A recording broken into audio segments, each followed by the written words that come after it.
So hello everyone and good morning सभी को।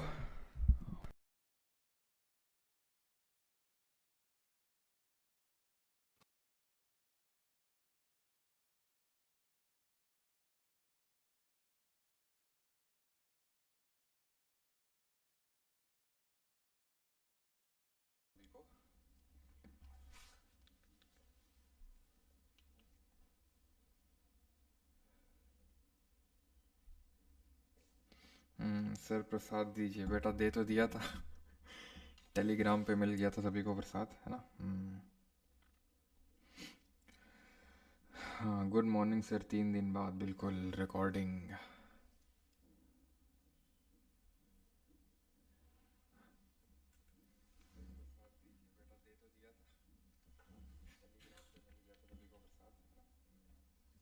I think अभी थोड़ी सी अजीब सी वॉइस आ रही होगी ना। हम्म हम्म हम्म, हम्म, हम्म।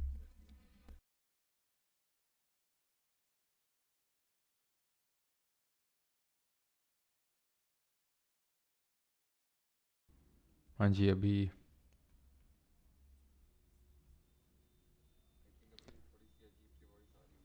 एक बार कंफर्म करिएगा वॉइस प्रॉपर है। Metallic voice. हाँ जी। हाँ जी, अभी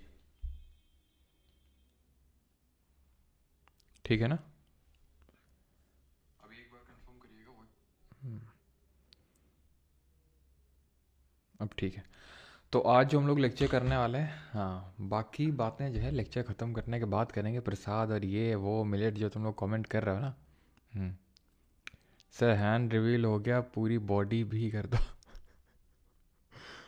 अच्छा अच्छा। चलो भाई, तो स्टार्ट करते हैं। पहले हम लोग देखते हैं जो हमें चीज़ें करनी है, उसके बाद बातें करेंगे। ठीक है, कि गांव के मेरे 3 दिन के क्या एक्सपीरियंस रहे, है ना, वो आप लोगों के साथ में शेयर करूँगा। कुछ नए इनिशिएटिव्स शेयर करूँगा। ठीक है। लेकिन अभी स्टार्ट करते हैं मेटल्स एंड नॉन मेटल्स। ठीक, स्टार्ट किया जाए। धातु एवं अधातु। तो मेटल्स एंड नॉन मेटल्स हम लोग पढ़ने वाले हैं। सबसे पहले तो हम इनके डिफरेंसेस के बारे में पढ़ेंगे कि इनकी जो फिजिकल कैरेक्टरिस्टिक हैं। ठीक है, सबसे पहले तो इनके हम फिजिकल यानी कि भौतिक विशेषताएं जिसको हम बोलते हैं, तो इनकी हम भौतिक विशेषताओं को पढ़ने वाले हैं। दैट इज़ फिजिकल फीचर्स के बारे में पढ़ने वाले हैं। तो यहाँ पर एक साइड में लिखे हुए मेटल्स और दूसरी साइड में नॉन मेटल्स यानी कि अधातु। अब मेटल्स क्या होते हैं? They are generally solids. Non metal भी सॉलिड या फिर आपको गैस के फॉर्म में देखने को मिलेंगे। जब मैं बोलता हूँ मेटल, ठीक है, अब जब मैं बोलता हूँ मेटल, आपने सुना होगा मेटल वर्ड, तो आपके दिमाग में क्या आता है? आप बताओ क्या आता है आपके दिमाग में? आयरन यानी लोहा आता होगा, गोल्ड आता होगा अगर ज़्यादा अमीर हैं आप तो। सिल्वर आता होगा, कॉपर आता होगा, एल्यूमिनियम आता होगा। ये सब क्या मेटल्स हैं हमारे, ऐसा है ना। एक इमेज सी बन जाती है। बट नॉन मेटल्स की जब हम बात करते हैं तो नॉन मेटल्स हमें समझ नहीं आते। नॉन मेटल देखो, सॉलिड के फॉर्म में भी हो सकते हैं, गैस के फॉर्म में भी हो सकते हैं। डोंट कंसिडर कि जैसे प्लास्टिक एक नॉन मेटल है। देखो, वो एक इंसुलेटर है। अब यहाँ पे जब मैं मेटल नॉन मेटल बात कर रहा हूँ, ठीक है, तो जैसे मेटल मैंने बोला आयरन, ठीक है, मेटल में मैंने बोला आयरन, तो आयरन का मतलब है सिर्फ आयरन के एटम्स, Fe के एटम्स। जब मैं बोला कॉपर, तो कॉपर का मतलब है सिर्फ कॉपर, दैट मीन्स Cu के एटम्स। जब मैंने बोला गोल्ड, दैट मीन्स Au, इसके एटम्स। ये एज मतलब ये क्या है? ये अगर हम देखें तो ये एलिमेंट्स हैं। अगर आपको इज मैटर प्योर वाला चैप्टर याद हो तो उसमें हम लोगों ने देखा था कि मैटर या तो प्योर होता है या इम्प्योर होता है। ठीक है, मैटर या तो प्योर होता है या इम्प्योर होता है। जब प्योर की बात करते हैं तो ये भी दो टाइप का होता है। ठीक है, एक तो एलिमेंट मैंने पढ़ाया था और एक कंपाउंड। ठीक है, अभी हम कंपाउंड नहीं पढ़ रहे हैं। जब हम acid base and salt chapter कर रहे होंगे, अगला वाला जो हमारा कल का लेक्चर होगा, तो वो काइंड ऑफ कंपाउंड होगा। अभी हम सिर्फ एलिमेंट लेवल की बात कर रहे हैं। जब मैं बोलता हूँ प्लास्टिक, तो प्लास्टिक में ऐसा नहीं कोई एक चीज़ है, बहुत सारी चीज़ें डली हुई हैं, तो वो एक मिक्सचर है। हम उसकी बात ही नहीं कर रहे हैं। हम यहाँ पर बात कर रहे हैं एक सिंगल एलिमेंट की। ठीक है, तो यहाँ पर नॉन मेटल सॉलिड भी होते हैं और गैस के फॉर्म में। जैसे कि हम नॉन मेटल इनहेल करते हैं। जब मैंने इनहेल किया भी, तो मैंने क्या लिया? ऑक्सीजन लिया। वैसे तो नाइट्रोजन लिया, ऑक्सीजन लिया, कार्बन डाइऑक्साइड लिया, लेकिन ये चाहे जितना भी हो, जैसे हमारा ऑक्सीजन, ठीक है, अब कार्बन डाइऑक्साइड तो एक कंपाउंड हो जाएगा, बट अगर मैं बात करूँ ऑक्सीजन तो वो एक एलिमेंट है। तो ये क्या है, एक नॉन मेटल है जो गैस के फॉर्म में है। और जो हमारी केमिस्ट्री है वो एक्सेप्शन से यानी अपवादों से भरी पड़ी है। तभी यहाँ पर हम वर्ड का यूज़ करते हैं जनरली। जनरली का मतलब है कि ज़्यादातर, सारे नहीं, एक्सेप्शंस हैं यहाँ पर, अपवाद हैं। यानी कि जनरली मेटल सॉलिड तो होते हैं, लेकिन जैसे जो हमारा मरकरी हो गया, यानी कि जिसको हिंदी में पारा बोलते हैं, ये लिक्विड होता है रूम टेम्परेचर पे। वहीं अगर हम नॉन मेटल्स की बात करें तो नॉन मेटल में जो ब्रोमीन होता है ये लिक्विड होता है रूम टेम्परेचर पर। जनरली आपको सॉलिड या फिर गैशियस फॉर्म में देखने को मिलेंगे, लेकिन जो ब्रोमीन होता है that is liquid at room temperature. जो मेटल होते हैं उनमें हमें लस्टर देखने को मिलती है। लस्टर का मतलब होता है शाइनिंग, ठीक है, शाइनिंग इन द सन, ठीक है। तो शाइनिंग जो है मेटल्स में देखने को मिलती है, बट नॉन मेटल्स जो होते हैं वो नॉन लस्टरस होते हैं, ठीक है। नॉन मेटल्स नॉन लस्टरस यानी इनमें शाइनिंग नहीं होते। अगेन एक्सेप्शंस हैं। मेटल्स लस्टरस तो होते हैं, लेकिन जो लेड होता है जिसको हिंदी में शीशा बोलते हैं, उसमें चमक नहीं होती, उसमें लस्टर नहीं होती है। Non metals generally non lustrous होते हैं, इनमें चमक नहीं होती है। बट आयोडीन, डायमंड, ग्रेफाइट, इनमें आपको लस्टरस देखने, मतलब इसमें आपको शाइनिंग देखने को मिलेगी। अब सर डायमंड ग्रेफाइट या कंपाउंड नहीं है, बिल्कुल नहीं। अब जब हम परसों हमारा केमिस्ट्री का आखिरी चैप्टर पढ़ रहे होंगे कार्बन एंड कंपाउंड, तो वहाँ देखेंगे डायमंड और जो ग्रेफाइट है ये कार्बन से ही मिलके बने हुए हैं। कार्बन के अलावा यहाँ पर कुछ और चीज़ नहीं है, जो कि कार्बन के अपरूप यानी एलोट्रोप्स कहलाते हैं। तो इनमें हमें लस्टरस देखने को मिलती है, दो दे आर नॉन मेटल्स और derive from non metals. They are generally hard except alkali metals like lithium, sodium, potassium. अब हमने पीरियोडिक टेबल वाले चैप्टर में पढ़ा था कि जो फर्स्ट ग्रुप के एलिमेंट्स होते हैं उनको क्या बोलते हैं, एल्कली मेटल्स। और रीज़न भी मैंने बताया था कि क्यों बोलते हैं इनको एल्कली मेटल्स। लेकिन ठीक है, तो जनरली हार्ड होते हैं मेटल्स, लेकिन जो पहले ग्रुप के एलिमेंट हैं lithium, sodium, potassium, rubidium, caesium, francium, तो ये सब क्या होते हैं, ये सब होते हैं, अगर आपको याद हो तो हमने इसको इस तरह से याद किया था, हेलिना, ठीक है, कब्र, ठीक है, से, फरार, ये सब क्या है, lithium, sodium, potassium, rubidium, caesium, francium. तो ये सब फर्स्ट ग्रुप के एलिमेंट हैं। सोडियम, पोटेशियम तो इतने सॉफ्ट होते हैं, इतने सॉफ्ट होते हैं लाइक बटर, आप आराम से इनको चाकू से यानी कि नाइफ से कट कर सकते हैं। सीजियम जो होता है उसका भी जो मेल्टिंग पॉइंट होता है यानी कि जो गलनांक होता है वो बहुत कम होता है, यानी अगर आप उसको हथेली में रखोगे वो धीरे धीरे धीरे जो है वो मेल्ट होना स्टार्ट हो जाएगा, ठीक है। Yes they are electropositive in nature, ठीक है। तो alkali metals are soft metals that can be cut with a knife, they are generally soft. Non metals जो होते हैं वो जनरली सॉफ्ट नेचर के ही होते हैं, ठीक। अब हम आते हैं कुछ और प्रॉपर्टीज़ पे। फिजिकल प्रॉपर्टीज़ ही पढ़ रहे हैं, अभी केमिकल पे नहीं आए, यानी कि अभी भौतिक विशेषताएं ही पढ़ रहे हैं, अभी रासायनिक वाले पे नहीं आए।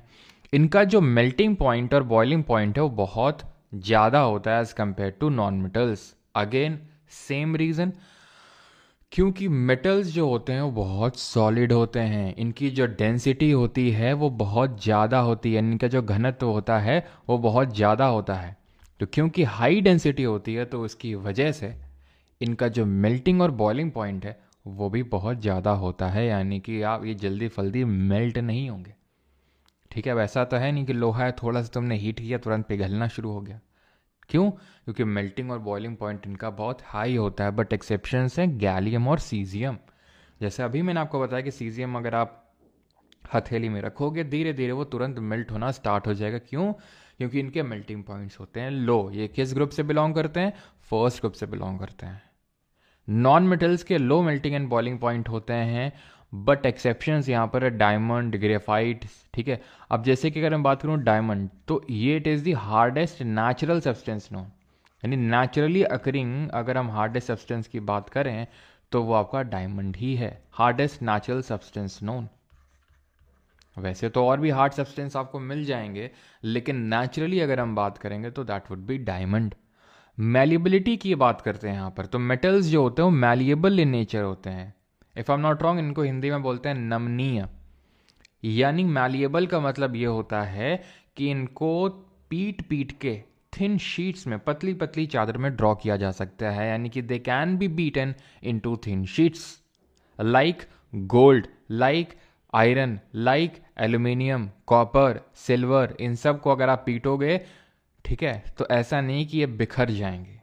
जैसे कि नॉन मेटल्स होते हैं, उनको तुम पीटोगे, एक मारा हथौड़ा तुमने, बिखर जाएंगे। ऐसी प्रॉपर्टी को बोलते हैं ब्रिटलनेस, जहाँ बिखर जाते हैं। और ऐसा प्रॉपर्टी जहाँ पर पीटने पे ये पतले पतले ऐसा पतले होते जाते हैं, टूटते नहीं है, बिखरते नहीं है, उसको बोलते हैं malleability. So guys, be malleable not brittle, है कि नहीं? तो मैलिएबल होते हैं नॉन मेटल्स, नॉन मैलिएबल होते हैं, इनको आप पीटो, और यहाँ पर कोई एक्सेप्शंस नहीं है। अब मैलिएबिलिटी में एक्सेप्शंस मेटल्स में क्या है? मरकरी, ये सर लिक्विड होता है रूम टेम्परेचर पे, बेचारे पिटे हुए को पीटोगे, शर्म नहीं आती तुम्हें? सोडियम पोटेशियम अभी बताया बहुत सॉफ्ट होते हैं, चाकू से यानी कि नाइफ से कट किया जा सकता है। जिंक थोड़ा सा ब्रिटल इन नेचर होता है, बेचारा बिखर जाता है हथौड़ी पड़ते ही, ठीक है। तो आपने देखा होगा ना, लोहार लोग होते हैं हमारे, ठीक है, इस तरह से रखे रहते हैं और दे दनादन पिटाई चलती रहती है, किसकी? आयरन की, ठीक है। उसको पीट पीट के थिन पतला करते रहते हैं। डक्टाइल का मतलब क्या होता है? मेटल्स हमारे डक्टाइल होते हैं और नॉन मेटल्स नॉन डक्टाइल होते हैं। डक्टाइल का मतलब होता है उनको खींच खींच के लंबे लंबे तारों में, यानी कि they can be drawn into long wires, यानी कि उनको खींच खींच के लंबे तार में तब्दील किया जा सकता है। ये होता है डक्टिलिटी का मीनिंग, ठीक। बुक में नहीं है जू, ये जू क्या होता है? जू क्या है भाई? चलो भाई, तो अगर हम यहां पर बात करें कि सबसे ज्यादा मैलिएबल और डक्टाइल कौन सा मेटल होता है, तो गोल्ड होता है सबसे ज्यादा। 1 ग्राम गोल्ड को आप ये समझ लो कि it can be drawn into 2 kilometre long wire. 2 kilometre लंबे तार में इसको कन्वर्ट किया जा सकता है, सिर्फ 1 ग्राम गोल्ड अगर हम ले लें तो, ठीक है। तो डक्टिलिटी भी आप समझ गए। सोनोरस ये होते हैं मेटल। सोनोरोसिटी क्या होती है? तो सोनोरोसिटी का मतलब होता है कि जब इनको पीटा जाता है, बीट किया जाता है, तो ये साउंड प्रोड्यूस करते हैं। अब साउंड तो हर चीज़ प्रोड्यूस करती है, जैसे मैंने मारा, ठीक है, पेन टैप को मैंने, ये अपने पेन को पेन टैप मारा, ये बट मेटल्स थोड़ी ना ही है, साउंड तो फिर भी किया, लेकिन क्या टन टन का आवाज़ है? टन टन का तो आवाज़ नहीं आया होगा। टन टन का आवाज़ आता है जब मेटल्स को मारते हैं, उसी को सोनोरोसिटी बोलते हैं। जैसे कि एग्जाम्पल, स्कूल बेल, स्कूल की घंटी, स्कूल बेल्स, टेम्पल बेल्स, है ना, मंदिरों की घंटी। जब आप एकदम जाते तो टन, है ना, ऐसे आता रहता टन, है ना, धीरे धीरे धीरे वो लॉन्ग लास्टिंग होता है। लेकिन इसमें क्या उस तरह का आया वॉइस? नहीं आया, क्योंकि ये मेटल नहीं है, ठीक है। अब इससे ज़्यादा फील मैं दे नहीं पाऊंगा तुम्हें। तो मैलिएबल होते हैं, डक्टाइल होते हैं और सोनरस होते हैं, ठीक। हाई डेंसिटी मैंने बता दिया है कि इनकी हाई डेंसिटी होती है। सोडियम पोटेशियम जो होते हैं ये फ्लोट करते हैं वाटर में, बहुत ही ज़्यादा रिएक्टिव होते हैं। वो रिएक्टिविटी तो अभी हम आगे केमिकल प्रॉपर्टीज़ में पढ़ेंगे। नॉन मेटल्स की लो डेंसिटी होती है एक्सेप्ट डायमंड, इसकी बहुत ज़्यादा डेंसिटी होती है। जैसे ना था, it is the hardest natural substance known. Stainless steel alloy of निकल, chromium and iron, German silver, ये सब क्या है? ये है प्रॉपर्टी, इसका बोलते हैं फॉर्म एलॉयज, यानी कि ये मिश्र धातु बनाते हैं। अभी मिश्र धातु एलॉय क्या होते हैं ये तो मैंने आपको थोड़ा सा पहले भी बताया था, ठीक है, जब हम लोगों ने इस मैटर प्योर वाला चैप्टर स्टार्ट किया था, कि जो एलॉय होते हैं ये हमारे क्या होते हैं? ये होमोजेनस मिक्सचर होते हैं। These are homogeneous mixture. और होमोजेनस मिक्सचर को हम और किस नाम से जानते हैं जरा बताएंगे? सॉलिड सॉलिड सॉल्यूशंस होते हैं ये। तो स्टेनलेस स्टील एग्जाम्पल है, एलॉय बनाते हैं, ये एलॉय नहीं बनाते हैं। एलॉय क्या होते हैं?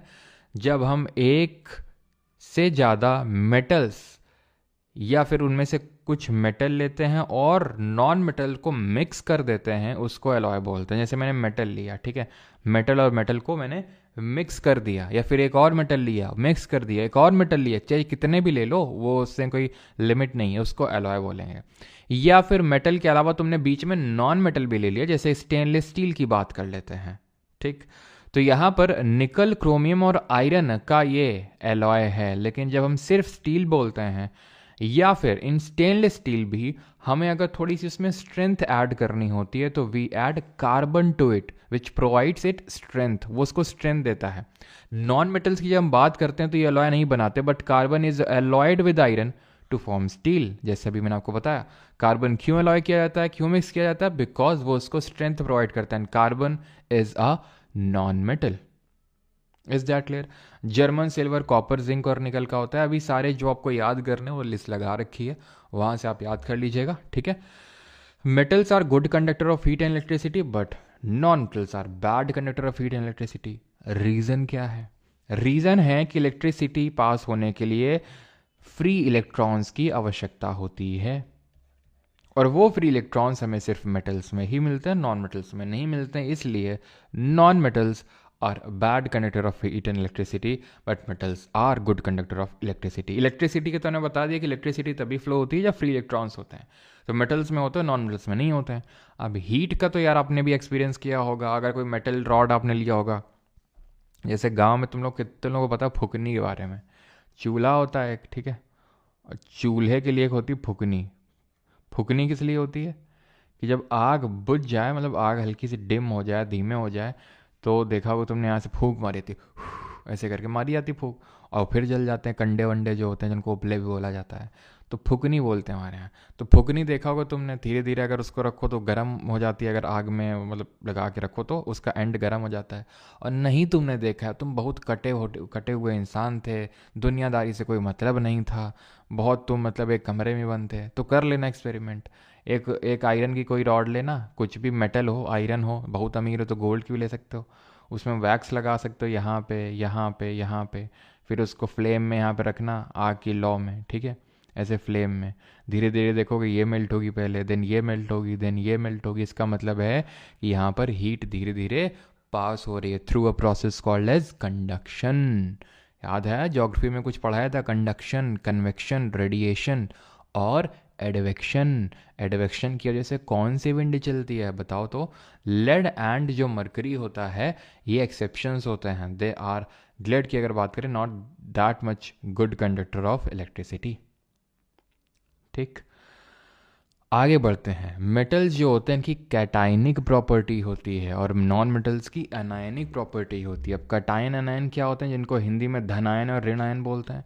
तो जो कैटायन होते हैं जिनको हिंदी में धनायन बोलते हैं, सर हमने गरीबी देखी है, आयरन की लेंगे, अच्छा अच्छा अच्छा, लू चलती है, बिल्कुल सही है। लू इज अ प्रोसेस, इज लू is a result of advection. Advection is what? Horizontal transfer of pressure, है ना, हॉरिजॉन्टल चेंज इन प्रेशर, तो उसकी वजह से लू चलती है हमारी, जो which is a local wind. किस लोकल विंड को स्नो ईटर के नाम से जानते हैं? कैटाइनिक प्रॉपर्टी का मतलब ये होता है जो मेटल्स होते हैं they lose electrons to form the cations which are positive charge ions. जैसे सोडियम की हम बात करते हैं तो सोडियम को हम Na पॉजिटिव के तौर पे भी लिखते हैं जब वो एक इलेक्ट्रॉन को लूज कर देता है। मैग्नीशियम को हम Mg2 पॉजिटिव लिखते हैं जब वो दो इलेक्ट्रॉन्स को लूज कर देता है। तो ये प्लस साइन दिखाता है कि वो इलेक्ट्रॉन्स को लूज कर रहा है, यानी कि खो रहा है। और जितना, जैसे कि प्लस लगाया दैट मीन्स एक, दो तो दो, तो इतने इलेक्ट्रॉन्स को लूज कर रहा है। कोई इलेक्ट्रॉन्स को लूज या गेन क्यों करता है? To gain the stability and to achieve the octet, right. Non metals की वहीं बात करें तो जैसे Cl नेगेटिव, O2 नेगेटिव, तो ये सब क्या है? ये नेगेटिव का मतलब है एनायन, इन्होंने इलेक्ट्रॉन्स लिए हैं, इलेक्ट्रॉन्स लेके एनायन यानी ऋणायन बनाया है। मेटल के ऑक्साइड बेसिक नेचर के होते हैं, नॉन मेटल के ऑक्साइड एसिडिक नेचर के होते हैं। ये आपको बात ध्यान रखनी है, बहुत इंपॉर्टेंट है, ठीक है। वैसे तो अभी हम देखेंगे इस चीज़ को केमिकल प्रॉपर्टी में भी, लेकिन उससे पहले मेटलॉइड क्या होते हैं ये वैसे हम पीरियोडिक टेबल वाले चैप्टर में भी देख चुके हैं। ये हमारे यहाँ पर पीरियोडिक टेबल में लेफ्ट साइड में होते हैं मेटल्स। जैसे हम लेफ्ट से राइट की ओर बढ़ते हैं हमें नॉन मेटल्स मिलते हैं, लेकिन बीच में होता है एक ट्रांजिशन जोन जहां पर हमारे होते हैं मेटलॉइड, जो मेटल जितने गुड कंडक्टर्स और नॉन मेटल जितने बैड कंडक्टर नहीं होते हैं, ठीक है। कौन कौन होते हैं? Boron, silicon, germanium, arsenic, antimony, tellurium and polonium. आज से सब 13 हो गया, इस तरह से हम लोगों ने कुछ याद किया था, याद है आपको?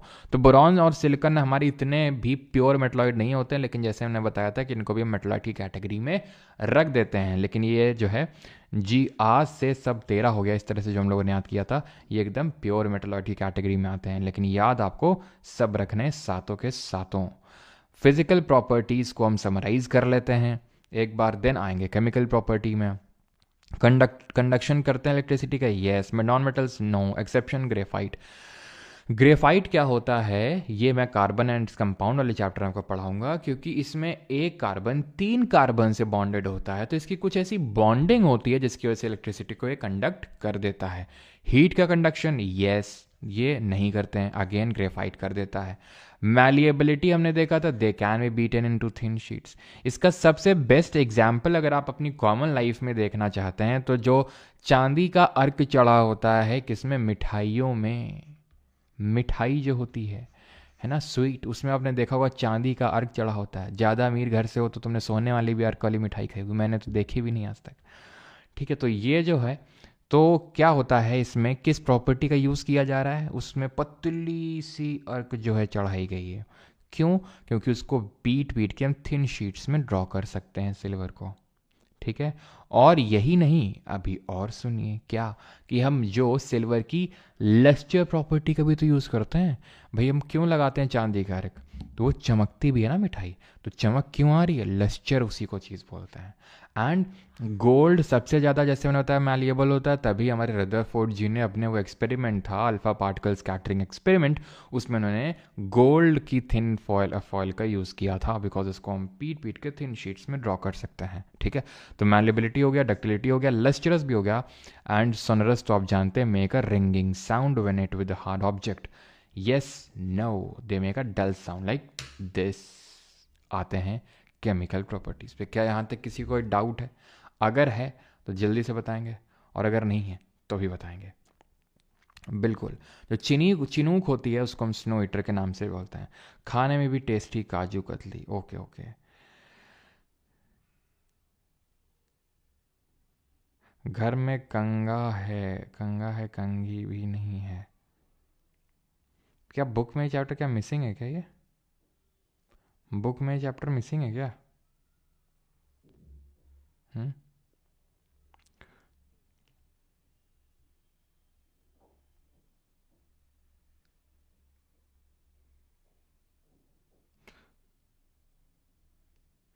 बेटा लोएस्ट डेंसिटी मैंने बता दिया है, जो आपके सोडियम पोटेशियम होता है। ऑस्मियम आपका मेटल होता है, किसका डाउट है ये?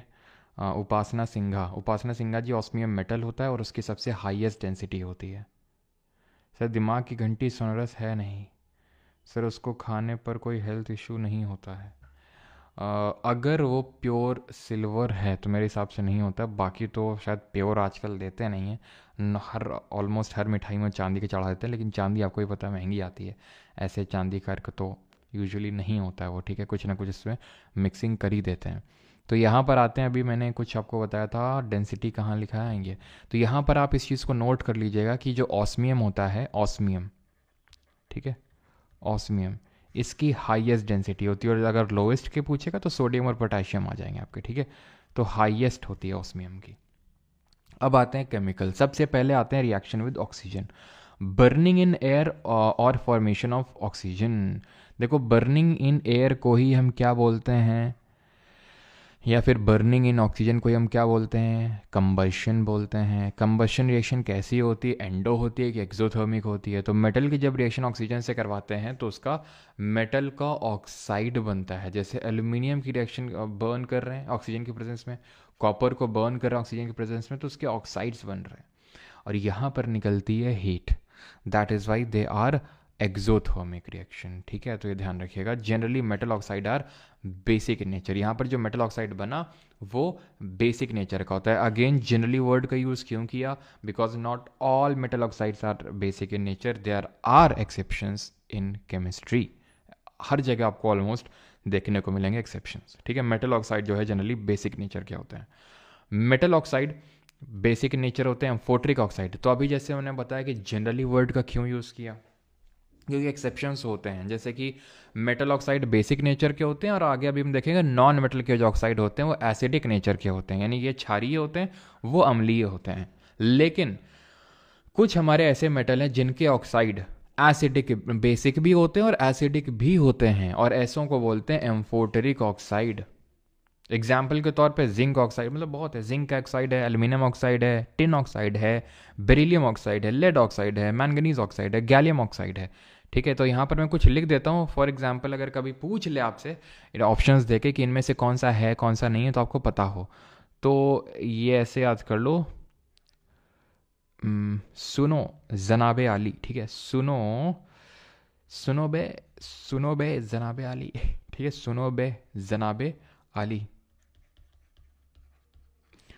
और इसको लेड का कुछ बना लो, और मैंगनीज का, है ना, और गैलियम लिख लो एक, ठीक है। तो ये सब क्या होते हैं, एम्फोट्रिक। तो इस तरह से इनको तो चारों को तो याद ही कर सकते हो, सुनो बे जनाबे आली, ठीक है, सुनो बे जनाबे आली। और इनको थोड़ा सा देख लेना, अगर कुछ बिठा सकते हो यहाँ पर भी, तो ऐसे करके आप याद कर सकते हैं। तो इससे क्या होगा कि अगर बाई चांस उसने पूछ लिया तो आप एलिमिनेट करके कर सकते हैं। बाकी तो दो तीन मुश्किल से और होंगे, और पूछेगा तो इन्हीं में से पूछेगा जो यहाँ पर मैंने लिख रखे हैं।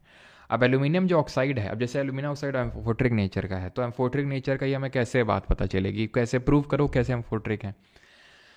देखिए, आपको भी पता है कि अगर ये मेटल के ऑक्साइड बेसिक नेचर के हैं तो ये एसिड के साथ रिएक्ट करेंगे। नॉन मेटल के ऑक्साइड एसिडिक नेचर के होते हैं तो बेस के साथ रिएक्ट करते हैं। अभी हमने एसिड और बेस वाला चैप्टर पढ़ा नहीं है, लेकिन जब हम पढ़ेंगे तो वहाँ देखेंगे जब हम एसिड की रिएक्शन बेस के साथ करवाते हैं तो सॉल्ट और वाटर मिलता है, ठीक है। यानी कि जब हम अम्ल और क्षार की अभिक्रिया करवाते हैं तो लवण और पानी मिलता है। तो कहने की ये बात है कि अगर मेटल के ऑक्साइड बेसिक नेचर के होते हैं तो ये एसिड के साथ रिएक्ट करके सॉल्ट एंड वाटर बनाएंगे। नॉन मेटल के ऑक्साइड क्योंकि एसिडिक नेचर के होते हैं तो वो बेस के साथ रिएक्ट करके सॉल्ट एंड वाटर बनाएंगे। अब ये एम्फोट्रिक हैं, यानी कि ये दोनों तरह से बिहेव कर जाएंगे। यानी कि ये एसिड के साथ रिएक्ट करके सॉल्ट एंड वाटर बनाएंगे और बेस के साथ रिएक्ट करके भी सॉल्ट एंड वाटर बनाएंगे। लेकिन नॉर्मल अगर आप किसी मेटल ऑक्साइड को ले लेंगे और अगर आप उसकी रिएक्शन किसी बेस से कराने जाएंगे वो होगी ही नहीं। इसी तरह अगर आप नॉन मेटल के ऑक्साइड जो एसिडिक नेचर का होता है उसकी रिएक्शन अगर एसिड से कराने जाएंगे तो होगी ही नहीं। लेकिन एम्फोट्रिक वाले दोनों से कर लेते हैं। Most metal oxide are insoluble in water, some metal oxide are soluble in water and form alkali like this. अब एल्कली क्या होते हैं, एल्कली होते हैं those bases which dissolve in water, यानी वो बेस जो पानी में घुल जाता है।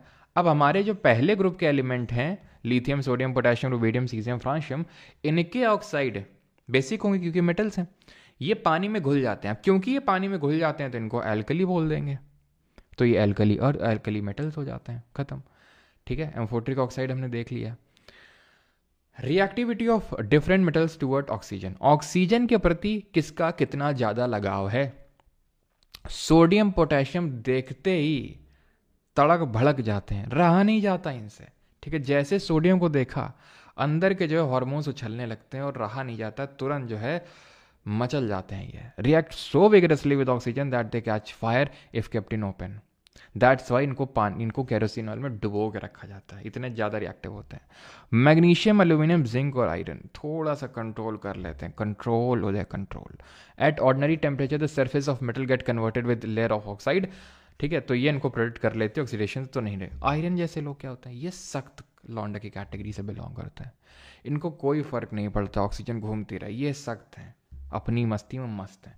Does not burn on heating but iron filings burn vigorously, क्योंकि सरफेस एरिया इंक्रीज हो जाता है इसलिए। वैसे इन जनरल आयरन उतना ज़्यादा रिएक्टिव नहीं होता है। अब ये कोई बहुत ज़्यादा आप ये मत सोचो कि कैसे हम याद रखेंगे, भाई आप याद कर चुके हो पहले से ही। कैटरीना जी को याद करिए, कैटरीना ने कार मांगी, ठीक है, कैटरीना ने कार मांगी ऑल्टोज एंड फरारी, फिर भी क्या मिली, सिल्वर ऑडी, खत्म। ये क्या होते हैं, विगरसली रिएक्ट करते हैं। ये भाई साहब थोड़ा सा कंट्रोल कर लेते हैं, आगे नीचे आने वाले ये तो भैया सख्त और सर लौंडा वाले इस कैटेगरी से बिलोंग करते हैं, तो इसलिए इनको डुबो के रखा जाता है केरोसिन ऑयल में। इनको ऑक्सीजन मिलने ना पाए, नहीं तुरंत गले लगा लेंगे ये, ठीक है। और ये थोड़ा सा कंट्रोल कर लेते हैं, ये बहुत ज़्यादा कंट्रोल कर लेते हैं। और ये तो भैया हमारे सिल्वर गोल्ड वगैरह हो गए, तभी तो गोल्ड की ज्वेलरी बनाते हैं। एक तो रेयर है, ऊपर से रिएक्ट नहीं करता जल्दी फल्दी कि हमने पहना और वो रिएक्ट कर गया। आप देखो गोल्ड की रिंग जो भी आप, जैसे आपकी शादी होगी है ना, तो आपको मिलेगी गोल्ड की रिंग पहनाई जाएगी, गोल्ड का वो मिलेगा, चेन वेन मिलेगा तुम्हें, तो है ना। तो उसमें देखोगे तुम लगेगी नहीं, काफ़ी लंबे समय तक चलेगी वो, तो तुम अपने क्या है फ्यूचर जनरेशन में उसको पास ऑन कर सकते हो, उसमें कोई इस तरह की रेस्टिंग नहीं होती है। क्लियर इतनी चीज़, ठीक है। तो सोडियम जो है सबसे ज़्यादा रिएक्टिव होता है। Burning in oxygen does not help decide, ये वो आप छोड़ दो, जितना मैंने आपको बताया है सिर्फ आपको उतना याद करना है कि जो शुरू के दो हैं विगरसली रिएक्ट करते हैं, दैट मीन कि इनकी रिएक्शन हाईली एक्सोथर्मिक टाइप होगी जब फायर कैच करेंगे तो ये ठीक है। आप यहाँ पर देखिए क्या है, ये है सिल्वर, और सिल्वर में ब्लैक कलर की कोटिंग चढ़ जाती है जिसको हम सिल्वर सल्फाइड की कोटिंग बोलते हैं। ये हम आगे देखेंगे कोरोजन वाले टॉपिक पे। अगर इसको हमने खुले में छोड़ दिया, वैसे तो ये नीचे है रिएक्टिविटी सीरीज में अगर हम देखें सिल्वर, लेकिन इसका बस एक ये है कि सल्फाइड को देखते जो है ना उसको पकड़ लेता है, सल्फाइड से इसको रहा नहीं जाता तुरंत। ठीक है, मुझे भी शादी करना है रावण, अच्छा अच्छा शादी कब होगी? गाड़ी भी चाहिए सर बेटा, उसके लिए पढ़ना पड़ेगा ना। कोई नहीं गौतम कात्रे जी उसका करते हैं ठीक है। डाइवर्स हो जाएगा एक दिन, चलता रहेगा, चलो जैसा भी हो। तो इसमें आपका जो है सल्फाइड का कोटिंग चढ़ जाता है ब्लैक कलर का सिल्वर में। खैर इसको भी हम आगे भी डील करेंगे, लेकिन अब आते हैं मेटल के रिएक्शन वाटर के साथ। वाटर के साथ रिएक्ट करके अगेन ऑक्साइड बनाएंगे, लेकिन इंपॉर्टेंट है कि ये गैस निकालेंगे जिसको हम बोलते हैं क्या? Hydrogen gas. All metals do not react with water. अब आयरन है, लोहा है, उसमें तुम पानी डाल दोगे तो क्या तुमने देखा हाइड्रोजन छुस छुस करके हाइड्रोजन गैस निकल रही है, कुछ फर्क ही नहीं पड़ता है। गोल्ड में ऐसा तो नहीं तुमने डाला तुरंत छुस छुस करके हाइड्रोजन गैस निकल रही, कुछ नहीं होता है। तो वही लिखा हुआ है all metals do not react with water. अब कौन रिएक्ट करता होगा? ये रिएक्ट करते होंगे, सिंपल ठीक है, जो ऊपर वाले हैं। तो पोटेशियम और सोडियम, इनको जो है कोल्ड वाटर में काम चल जाता है, react vigorously exothermic, evolve H2 catches fire. यानी कि इनको गर्म वरम से काम नहीं, इनका ठंडे पानी से काम चल जाता है। यानी कि इन्होंने थोड़ा सा ठंडा पानी डाला, आय हाय मज़ा आ जाता है इनको, ठीक है, मज़े ही मज़े। कैल्शियम नीचे आते हैं, कैल्शियम कैल्शियम क्या होता है, इसको हॉट वाटर चाहिए। ठीक है, यहाँ पर ये आप चार्ट मत देखो, यहाँ पर जो मैं आपको बता रहा हूँ उसको देखना, ठीक है, रिएक्टिविटी सीरीज में। एक सेकेंड, यहाँ पर जो मैं रिएक्टिविटी सीरीज में आपको समझा रहा हूँ बस इसको ध्यान से समझना, उस चार्ट को नहीं। तो कैटरीना ने, ठीक है, इसको आप याद करो, ये जो दो आपके पोटेशियम और सोडियम है ये विगरसली रिएक्ट करते हैं, बहुत भयंकर तरीके से रिएक्ट करेंगे, ये हाईली एक्सोथर्मिक रिएक्शन होगी ये। ठीक है, किससे? कोल्ड वाटर से, ठंडे पानी से। देन आपको कैल्शियम और मैग्नीशियम के लिए लगेगा थोड़ा सा गर्म पानी, इनको चाहिए हॉट वाटर, तब ये H2 को रिलीज करेंगे, हाइड्रोजन रिलीज करेंगे। इनका कोल्ड वाटर में ही काम चल जाता है। आप देख रहे हैं रिएक्टिविटी सीरीज जो मैंने आपको याद करवाई थी कितनी काम आ रही है अभी, ठीक है। तो ये हॉट वाटर से ऐड करेंगे। अब आप नीचे आ जाइए, ठीक है, जैसे ये एल्यूमिनियम जिंक वगैरह हो गए, इनको चाहिए बहुत भयंकर स्टीम, धधकता हुआ पानी, तब जाके ये कहीं H2 रिलीज करेंगे। और तुम नीचे आ जाओ यहाँ पे, इनको चाहे तुम किसी में भी डाल दो ये कोई रिएक्शन नहीं करने वाले हैं। क्यों? क्योंकि ये लाइफ को फिगर आउट कर चुके हैं कि ये वाटर वाटर तो आते जाते रहेंगे, चाहे ठंडा हो चाहे गर्म चाहे धधकते हुए भाप हो, अपने अंदर का जो सख्त पना है उसको तोड़ना नहीं है, एकदम सख्त होके बैठना है। ऐसा नहीं तुरंत कोई आया हाइड्रोजन निकाल दी, तुरंत कोई हाइड्रोजन निकाल दी, तुम्हारी हाइड्रोजन नहीं निकलनी चाहिए। ये मेटल जो नीचे वाले हैं तुम्हें मोटिवेशन दे रहे हैं कि किसी को भी देखते हुए तुम्हारी हाइड्रोजन नहीं निकलनी चाहिए। संभाल के रखो अपने हाइड्रोजन को, कहीं और काम आएगी। ठीक, अब आते हैं कि भाई अब क्या आते हैं, वही सेम चीज़ है, सोडियम और पोटेशियम आप देख लीजिए। ठीक है, तुरंत H2 निकालेंगे, बहुत भयंकर हीट निकालेंगे, नहीं कि हाईली एक्सोथर्मिक की नेचर होगी। कैल्शियम भी निकाल देगा, एल्यूमिनियम भी निकाल देगा, आयरन भी, अगर बहुत ज़्यादा, वही ना कि अगर आप स्टीम का यूज़ करेंगे तो आपकी ये निकालेगा, अगर बहुत ज़्यादा आप स्टीम का यूज़ करेंगे। बाकी के तो ये रिएक्ट नहीं करेंगे, ये आपका स्टीम से रिएक्ट कर जाएगा, ये हॉट वाटर से रिएक्ट कर जाएगा। भाई देखो, अगर अगर कोल्ड वाटर से रिएक्ट कर रहा है तो हॉट वाटर से तो करेगा ही, ये आप समझो। ठीक है, ये चीज़ आपको ध्यान में रखनी है। यहाँ पर मैग्नीशियम फ्लोट क्यों होने लगता है हॉट वाटर में? बिकॉज बबल्स बनने लगते हैं, इसलिए फ्लोट होने लगता है। क्लियर है यहाँ तक सभी को? अब हम एसिड के साथ रिएक्शन पढ़ लेते हैं मेटल्स की।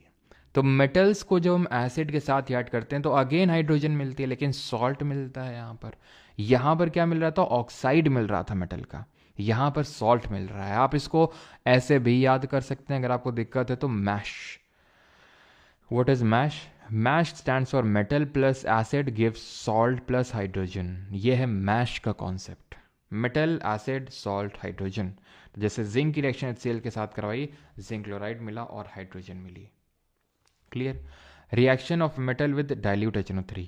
अब जो हमारा नाइट्रिक एसिड होता है यानी कि HNO3 जिसको हम नाइट्रिक एसिड बोलते हैं, ये क्या करता है, ये H2 रिलीज नहीं करता है। सॉल्ट तो बनाएगा लेकिन H2 रिलीज नहीं करता है। क्यों नहीं रिलीज करता है H2 हाइड्रोजन? क्योंकि हाइड्रोजन रिलीज होती तो है लेकिन ये इतना भयंकर ऑक्सीडाइजिंग एजेंट होता है कि तुरंत उस हाइड्रोजन को बोलता है ये लो ऑक्सीजन ले जरा जल्दी से, और वो हाइड्रोजन क्या करता है, तुरंत ऑक्सीजन लेके H2O यानी पानी बना देता है। तो H2 की जगह H2O निकलती है। लेकिन मैग्नीशियम और मैंगनीज बोलते हैं बेटा HNO3 हमारे साथ ये गुंडागर्दी नहीं चलेगी, H2 ही निकालेंगे, ठीक है, चाहे तुम जितना ऑक्सीजन दे दो। लेकिन यहाँ पर डाइल्यूट चाहिए। डाइल्यूट का मतलब होता है जहां पर कंसंट्रेशन कम है। किसका? जैसे कि फॉर एग्जाम्पल एक ये है सोल्यूशन, एक ये है सोल्यूशन, ठीक है, ए और बी। अब इसमें क्या है, ये पानी है बहुत सारा, ठीक है। इसमें हो सकता है मैंने 1 ml अगर मैंने मान लेते हैं एसिड डाला है और इसमें मैंने 5 ml एसिड डाला है, तो कौन ज़्यादा डाइल्यूट होगा, कंसनट्रेटेड? तो ये ज़्यादा डाइल्यूट होगा और ये ज़्यादा कंसनट्रेटेड होगा, यानी कि ये ज़्यादा स्ट्रॉन्ग ऐसे मतलब होगा ये, ठीक है। तो आपको थोड़ा सा डाइल्यूट HNO3 लेना है, तभी मैग्नीशियम और मैंगनीज जो है वो ऑक्सीडाइज, जो H2 निकलेगी इनसे वो H2 ही रहेगी, H2O नहीं बनेगी। लेकिन अगर आपने इनके केस में भी अगर हाईली कंसनट्रेटेड HNO3 ले लिया तो दिक्कत यहाँ भी पैदा हो जाएगी, H2 जो है H2O बनने के चांसेस हो जाएंगे। तो हमने क्या चीज़ सीखी? MASH. Metal acid will give salt and hydrogen, but nitric acid, that is HNO3, won't give you hydrogen, it will give you water.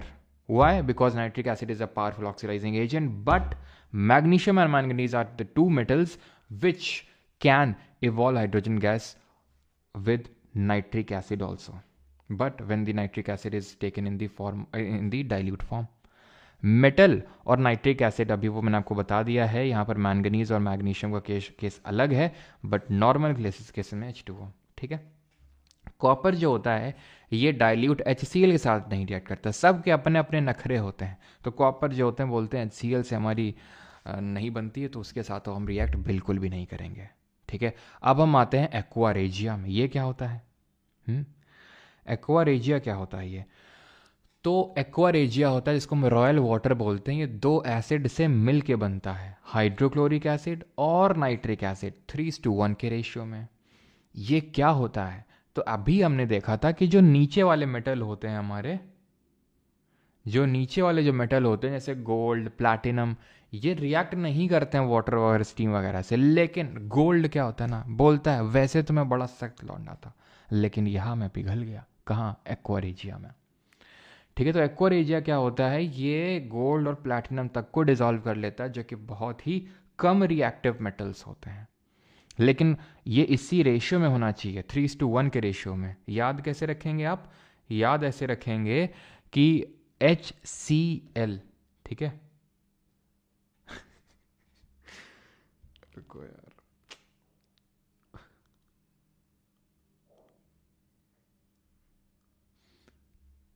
ठीक है।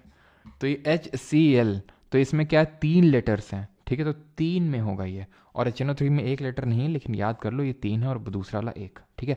It is able to dissolve gold and platinum, इसको royal water बोलते हैं। Reaction of metals with solutions of other metal salt.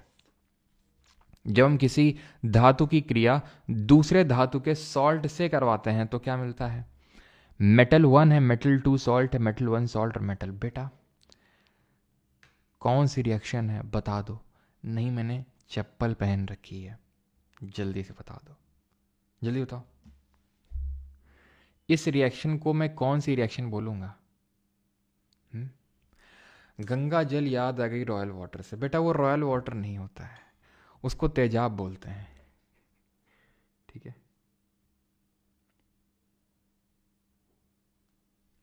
Sir गांव से किसी को ले आए हो क्या? बहुत शर्मा रहे हो।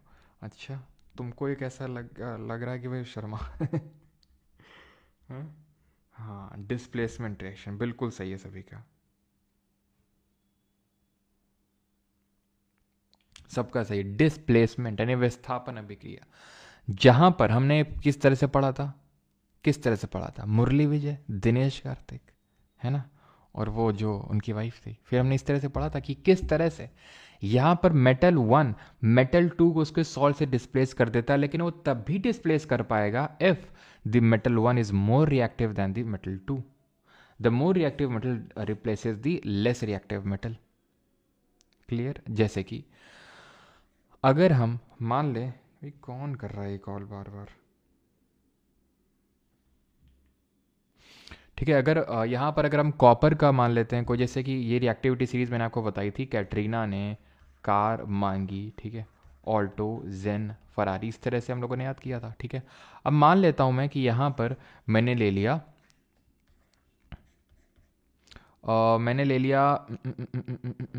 Fe2SO4, ठीक, और अब यहाँ पर मैंने ले लिया कॉपर। तो क्या आपको लगता है ये कॉपर इसको रिप्लेस कर देगा? द आंसर इज नो, ये रिएक्शन पॉसिबल ही नहीं है। क्यों? क्योंकि copper is less reactive than iron. Altos and Ferrari फिर भी क्या मिली, यानी कॉपर नीचे है आयरन से, तो वो कम रिएक्टिव है, तो वो डिस्प्लेस नहीं कर पाएगा आयरन को उसके सॉल्ट से, तो वो रिएक्शन फेजिबल नहीं होगी। अब आते हैं नॉन मेटल्स पे। नॉन मेटल्स बस 5 मिनट का है, ठीक है, मेन तो मेटल्स था, मेटल हमारा खत्म हो गया। तो नॉन मेटल की रिएक्शन किस तरह से होती है ऑक्सीजन में? Non metal do not react with water, steam और डाइल्यूट एसिड, ये रिएक्शन करते ही नहीं है, तो इनकी हम क्या ही रिएक्शन पढ़ेंगे? बाकी फिजिकल कैरेक्टरिस्टिक तो हमने पहले ही पढ़ ली थी। The reason is that they act as an electron acceptor and can not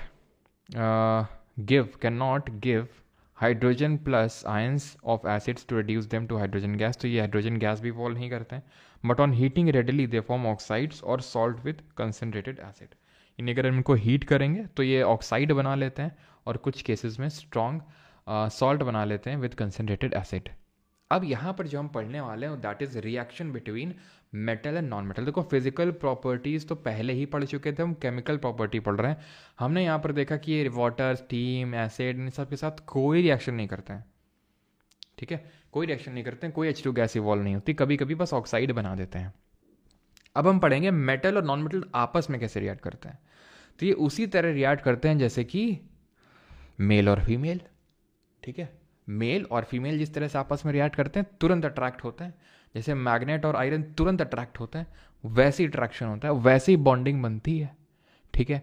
लेकिन ये धोखेबाज बॉन्डिंग नहीं होती है, ये स्ट्रॉन्ग बॉन्डिंग होती है, फॉरएवर लास्ट करती है। कैसे और क्यों? देखिए, हमें पता है कि जो सोडियम होता है उसका इलेक्ट्रॉनिक कॉन्फ़िगरेशन होता है 2,8,1, मतलब ये जो आखिरी शेल में जो इलेक्ट्रॉन प्रेजेंट है इसको वैलेंस इलेक्ट्रॉन बोलेंगे, एक है, तो उसको हमने यहाँ पर क्रॉस से दिखा दिया। क्लोरीन का क्या होता है 2,8,7, तो इसके हमने 7 इलेक्ट्रॉन्स को ड्रॉ कर दिया, ठीक है। इसको बोलते हैं लुईस डॉट स्ट्रक्चर। क्या बोलते हैं? Lewis dot structure. जहां पर हम एक एलिमेंट का सिंबल लिखते हैं, सिंबल के आसपास उसके जितने वैलेंस इलेक्ट्रॉन्स होते हैं उसको एक डॉट या क्रॉस से दिखा देते हैं, ठीक। तो इससे हमें पता चल गया कि भाई इसको 1 इलेक्ट्रॉन की नीड है अपनी ऑक्टेट कंप्लीट करने के लिए, स्टेबिलिटी अचीव करने के लिए इसको 1 इलेक्ट्रॉन देना है, इसको एक देना है, इसको एक लेना है। वाह, दोनों मिल जाएंगे, ताले चाबी वाली बॉन्डिंग होगी इसमें सीधे, और क्या होगा? बॉन्ड बन जाएगा इनके बीच में। और ये जो बॉन्ड बनेगा ये बड़ा स्ट्रांग बॉन्ड होगा। 2 तरह के बॉन्ड होते हैं एक जीवन में, एक तो आयनिक बॉन्ड होता है जिसको कि हम इलेक्ट्रोवैलेंट बॉन्ड बोलते हैं। क्या? इलेक्ट्रोवैलेंट बॉन्ड बोलते हैं। और एक होता है कोवैलेंट बॉन्ड। कोवैलेंट बॉन्डिंग में आपको कार्बन एंड कंपाउंड वाले चैप्टर में पढ़ाऊंगा, लेकिन अभी के लिए इतना समझ लो कि जो इलेक्ट्रोवैलेंट बॉन्ड बन रहा है ये कैसे बन रहा है? ये बन रहा है ट्रांसफर ऑफ इलेक्ट्रॉन से। कैसे बन रहा है? ट्रांसफर हुआ है इलेक्ट्रॉन का, यहां पर 1 इलेक्ट्रॉन का ट्रांसफर हुआ, कितने का भी हो सकता है, जैसे एक इससे इसके पास गया, ये भी खुश ये भी खुश। तो ऐसे बॉन्ड जो होते हैं बहुत स्ट्रांग होते हैं। लेकिन जो कोवेलेंट बॉन्ड होते हैं, हम कार्बन एंड कंपाउंड वाले चैप्टर में पढ़ेंगे, वो ट्रांसफर से नहीं, वो शेयरिंग ऑफ इलेक्ट्रॉन से बनते हैं। और शेयरिंग वाला क्या होता है कि भाई कभी तुमने हमारे वाले से काम चला लिया और कभी हमने तुम्हारे वाले से काम चला लिया, तो उसको बोलते हैं क्या? Sharing of electrons. वो उतने स्ट्रांग नहीं होते जितने कि ये होते हैं। अब जैसे मैग्नीशियम क्लोराइड को लेते हैं हम, ठीक है, तो हमें पता है कि मैग्नीशियम है ये, ठीक है। मैग्नीशियम के यहाँ पर इलेक्ट्रॉन्स से लिखे हुए हैं, ठीक है। ये वैसे तो यहाँ पर सारे इलेक्ट्रॉन ने लिख दिए हैं, जैसे 3 3 6 2 8 2 10, लेकिन अच्छा कमेंट करके बताइए मैग्नीशियम का इलेक्ट्रॉनिक कॉन्फ़िगरेशन कितना होता है, जल्दी से मैं देख रहा हूँ, ठीक है। क्लोरीन का तो और सोडियम क्लोरीन का पूरा हम लोगों ने देख लिया, तब मैं आपको लुईस डॉट स्ट्रक्चर बना के समझाता हूँ, ठीक है। वैलेंस इलेक्ट्रॉन नहीं पूरा कॉन्फ़िगरेशन बताइएगा, वैसे तो अल्कलाइन अर्थ मेटल है तो वैलेंस इलेक्ट्रॉन तो 2 ही होंगे। आपको ये बताना है कि कितने इसमें इलेक्ट्रॉनिक कॉन्फ़िगरेशन होता है, तो 2 इसमें वैलेंस इलेक्ट्रॉन होता है क्योंकि अल्कलाइन अर्थ मेटल है। अब ये क्लोरीन के साथ कैसे बॉन्डिंग करेगा, क्लोरीन के साथ कैसे बॉन्डिंग करेगा, क्योंकि क्लोरीन को तो 1 इलेक्ट्रॉन चाहिए, मैग्नीशियम के पास तो 2 इलेक्ट्रॉन है देने के लिए, क्लोरीन को तो 1 लेना है।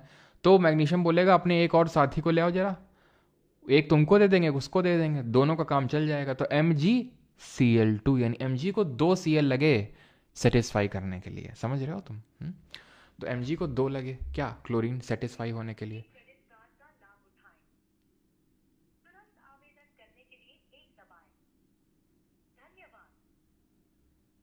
क्या भी किया ये सब,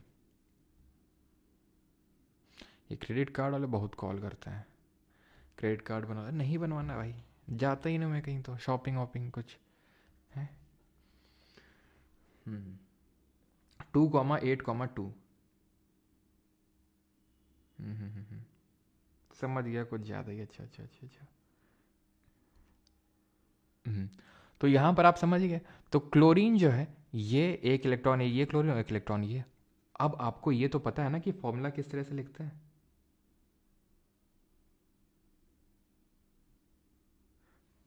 समझ गया, ठीक है, बिल्कुल सही है सभी का। 2,8,2 बाकी आपको फॉर्मूला लिखना तो आता है ना, जैसे कि मैं कुछ भी बोल दूं, जैसे मैग्नीशियम ऑक्साइड का लिखो, मैग्नीशियम क्लोराइड का, तो आपको पता है क्या करना होता है, सिंबल लिखिए, नीचे उसकी वैलेंसी लिखिए, क्रॉस मल्टीप्लाई कर लिए, सिंबल और फॉर्मूला आपका आ जाता है तुरंत, ठीक है। लेकिन यहाँ पर मैं आपको पूरा बॉन्डिंग समझाने के लिए मैंने ड्रॉ किया, फॉर्मूला तो आप ऐसे बना सकते हैं। जरा सोडियम ऑक्साइड का फॉर्मूला बनाइए जल्दी से, सोडियम ऑक्साइड का फॉर्मूला बनाइए जल्दी से, क्या होगा, सोडियम का सिंबल Na, ऑक्सीजन का ऑक्साइड का O। अब सोडियम की valency alkaline earth metal alkali metal है तो 1, ऑक्सीजन चैल्कोजन है 2, एक यहाँ जाएगा 2 यहाँ जाएगा तो Na2O। यहाँ पर मैग्नीशियम को 2 क्लोरीन लग रहे थे सेटिस्फाई करने के लिए, यहाँ पर ऑक्सीजन को सेटिस्फाई करने के लिए 2 सोडियम चाहिए। बॉन्डिंग क्योंकि ट्रांसफर ऑफ इलेक्ट्रॉन से हो रहा तो आयनिक या इलेक्ट्रोवैलेंट बॉन्ड बनेगा। अब ये जो बॉन्ड से जो कंपाउंड बनते हैं, जैसे घर का नमक NaCl है तो Na और Cl दोनों मिले तब वो बना ना, तो ऐसे कंपाउंड को आयोनिक या इलेक्ट्रोवैलेंट कंपाउंड बोलते हैं। फिजिकल नेचर, ये हार्ड क्रिस्टलिन सॉलिड होते हैं because of strong force of attraction, ठीक है, स्ट्रॉन्ग फोर्स ऑफ अट्रैक्शन उसकी वजह से बहुत हार्ड होते हैं, ठीक है। These compound generally brittle and break into pieces when pressure is applied, brittle होते हैं बहुत ज़्यादा। तो जरा बताइए इनको, इनके बारे में, ये आइसोट्रोपिक होंगे या एनिसोट्रोपिक होंगे, बताओ जरा। मैंने 2 तरह के आपको सॉलिड बताए थे, एक तो क्रिस्टलिन बताया था और एक एमॉर्फस बताया था। तो ये आइसोट्रोपिक होंगे या जैसे एमॉर्फस में हमारा ग्लास होता है, ठीक है, एमॉर्फस में हमारा ग्लास होता है, तो आइसोट्रोपिक होंगे या फिर एनिसोट्रोपिक, बताइए जल्दी से। ये जब मैंने बैच में क्वेश्चंस करवाए थे तो मैंने बताया था इस चीज़ को। मेल्टिंग और बॉइलिंग पॉइंट की अगर बात करेंगे तो ये बहुत हाई होंगे, क्यों, क्योंकि बॉन्ड बहुत स्ट्रांग है और जब आपको इस बॉन्ड को तोड़ना होगा तो नॉर्मली तो टूटेगा नहीं, बहुत ज़्यादा आपको temperature, large amount of energy की रिक्वायरमेंट होगी to break this bond. Solubility, this compound are soluble in water, polar solvent होते हैं, जैसे पोलर इन वाटर जो कि हमारा पोलर सॉल्वेंट होता है जिसमें कुछ ना कुछ हमारी पोलैरिटी होती है, ठीक है। उस पर डेप्थ में जाओ कि पोलैरिटी और ये नॉन पोलैरिटी, क्योंकि 11th-12th के टॉपिक हैं। लेकिन आप ये समझो कि जैसे हमारा नमक होता है, ठीक है, तो इलेक्ट्रोवैलेंट होता है, ठीक है, वो क्या होता है, वो इलेक्ट्रोवैलेंट होता है। अब इलेक्ट्रोवैलेंट या फिर आयनिक कंपाउंड होता है वो वाटर में बहुत ही जल्दी डिजॉल्व हो जाता है, तो इट इज सॉल्युबल। क्या गुड कंडक्टर ऑफ इलेक्ट्रिसिटी होते हैं, यस, इनके मॉल्टन स्टेट में the conduction of electricity through a solution involves movement of charge particle. Ionic electrovalent compound are good conductor of electricity but they conduct electricity इधर in the molten form और aqua solution. अब NaCl है, नमक है, नमक में तुम तार घुसेड़ दो सॉलिड फॉर्म में, तो क्या इलेक्ट्रिसिटी पास हो जाएगी? The answer is no. आप एक्सपेरिमेंट कर सकते हो, ठीक है, आप उसमें तार वार डालोगे तो उससे कोई इलेक्ट्रिसिटी पास नहीं होगी। लेकिन अगर आप उसको मॉल्टन फॉर्म में ले लो, मॉल्टन क्या है, मॉल्टन तो उतनी आसानी से आप बना नहीं सकते क्योंकि हाई मेल्टिंग पॉइंट होता है, तो आप उनको ऐसे आराम से तो पिघला नहीं सकते हो। लेकिन आप एक काम कर सकते हो कि उस नमक को पानी में डाल दो, उसके एक्वा सोल्यूशन ले लो, तुरंत जो है इलेक्ट्रिसिटी कंडक्शन होगा। प्योर जो वाटर होता है, डिस्टिल्ड वाटर, वो भी एक बैड कंडक्टर होता है इलेक्ट्रिसिटी का। सोडियम क्लोराइड का जो सॉलिड फॉर्म होता है वो भी बैड कंडक्टर होता है, ठीक है। तो आप सोडियम क्लोराइड को पानी में डालो, गुड कंडक्टर, बिकॉज वो एक्वा सोल्यूशन हो जाएगा, ठीक है। और ये हमारा एनिसोट्रोपिक नेचर का होता है। कैसा होता है? एनिसोट्रोपिक होता है, ठीक है। क्लियर? यहाँ तक सभी को चीज़ें। अब हम आते हैं अकरेंस ऑफ मेटल, हमारा लास्ट टॉपिक है। हमारे जो मेटल होते हैं ऐसा नेटिव स्टेट में नहीं पाए जाते। नेटिव मतलब अकेले ऐसे पड़ा नहीं हुआ है कि गोल्ड का ब्रेसलेट पड़ा हुआ है, गोल्ड की रिंग पड़ी हुई है, नीचे से निकाल लो जाके, ऐसा तो होता नहीं है। मेटल्स जो होते हैं ये इनकी ओर्स में मिलते हैं। और क्या होती हैं? और वो होते हैं जिसमें कि मेटल के साथ साथ बहुत सारी इम्प्योरिटीज़ होती हैं। आपको पता है माइनिंग वगैरह होती है, तो नीचे से ये सब निकाली जाती हैं और बड़े बड़े पत्थर निकाले जाते हैं। उसमें आपको पता चला निकाला गया 10 किलो का पत्थर, उसमें हो सकता है कि आपका कुछ हो सकता है कि 500-600 ग्राम आपको गोल्ड उसमें देखने को मिल जाए, तो उसको फिर 500-600 ग्राम को गोल्ड उससे निकाला जाएगा उस पूरी इम्प्योरिटी को हटा के। तो और जो होता है उसमें दो चीज़ें होती हैं, एक तो मेटल तो होता ही है जिसको हमें एक्सट्रैक्ट करना है, प्लस हमें देखने को मिलता है इम्प्योरिटीज जिसको कि हम बोलते हैं गैंग, गंजीव, ठीक है। तो ये क्या है हमारी? ये है इम्प्योरिटीज। तो इनको क्या करना होता है? हमें हटाना होता है। तो हम ये वही ओर्स लिखी हुई है यहाँ पे, कैसे प्योरीफाई करनी है वो हम अभी देखेंगे, ठीक है। बॉक्साइट होती है एल्यूमिनियम की ओर, क्रायोलाइट भी होती है, मैग्नेटाइट, हेमेटाइट, लिमोनाइट, सिडेराइट ये आयरन की होती हैं, जिंक ब्लेंड, ठीक है। फोलेराइट, जिंक ब्लेंड क्या होता है? ये सल्फाइड ओर होती है, ZnS। कैलामाइन हो गया, ठीक है, जिंक ऑक्साइड, जिंक कार्बोनेट जिसको जिंकाइट जिंसाइट बोलते हैं, फिर जिंकाइट, जिंक होता ही है, जिंक का और होता है। सिनाबार जो कि HGS होता है, ठीक है। Sulphide ore of mercury, monazite, thorium, sodium का बोरैक्स होता है, ठीक है। और इससे सुहागा बनता है, सुहागा आपने सुना होगा, ठीक है। जो चिली हो गया, एंड इंडियन सॉल्ट पीटर हो गया, एंड सॉल्ट, ठीक है, पीटर, ठीक है, पेपर नहीं होगा, पीटर होगा ये, ठीक है। इंडियन सॉल्ट पीटर जो कि होता है आपका NaNO3, सोडियम नाइट्रेट होता है ये, ठीक है, ये चीज़ ध्यान रखना। ट्रोना हो गया, लेड जो कि PbS होता है, यानी कि लेड सल्फाइड होता है। मैग्नीशियम एप्सम सॉल्ट होता है जिसका फॉर्मूला होता है, ये सॉल्ट वाले वाले चैप्टर में आपको पढ़ाऊंगा, MgSO4.7H2O। टिन का कैसिटेराइट होता है, यूरेनियम का पिच ब्लेंड होता है, इसका फॉर्मूला याद रखिएगा। ये यूरेनियम के सल्फाइड नहीं, ये आपका क्या होता है? ये आपका ऑक्साइड और होता है, ठीक है। चलिए, क्या सर?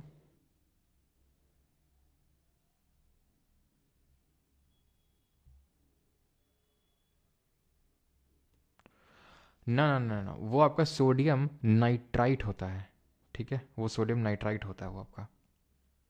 चलो आगे बढ़ते हैं, कोरोजन पे आते हैं। अब ये कोरोजन क्या होती है? तो मैंने आपको बताया था ये एक तरह की ऑक्सीडेशन रिएक्शन होती है। कोरोजन हो गया हमारा, और जो रैंसिडिटी होता है ये हमारी ऑक्सीडेशन रिएक्शन होती है। इनमें होता क्या है? ये जो मेटल हैं इनकी सरफेस पे ऑक्साइड की लेयर चढ़ जाती है। जैसे कि आयरन में आयरन ऑक्साइड की लेयर चढ़ेगी तो रेडिश ब्राउन कलर का जंग देखने को मिलता है जिसको हम रस्टिंग बोलते हैं। कॉपर में ग्रीन कोटिंग चढ़ती है कॉपर कार्बोनेट की। सिल्वर मैंने बताया था सिल्वर सल्फाइड की, ठीक है, सल्फाइड की क्या चढ़ती है? ब्लैक कोटिंग चढ़ती है सिल्वर सल्फाइड की। टाइटेनियम को बोट बनाने में यूज़ किया जाता है बिकॉज ये सी वाटर में करोड नहीं होता जल्दी। तो सिल्वर, कॉपर और आयरन। कोरोजन आपने जान लिया। अब इसको प्रिवेंट कैसे करते हैं? तो पहला मेथड तो प्रिवेंट करने का है कोरोजन का कि आप गैल्वेनाइजेशन कर दो, जो कि यूजुअली हम आयरन के लिए यूज़ करते हैं। Protecting steel and iron from rusting by coating them with a thin layer of zinc.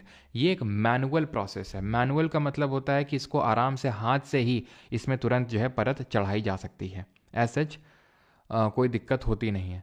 लेकिन वहीं अगर हम बात करें एनोडाइजिंग की, तो एनोडाइजिंग आपका एक इलेक्ट्रोलिटिक प्रोसेस होता है।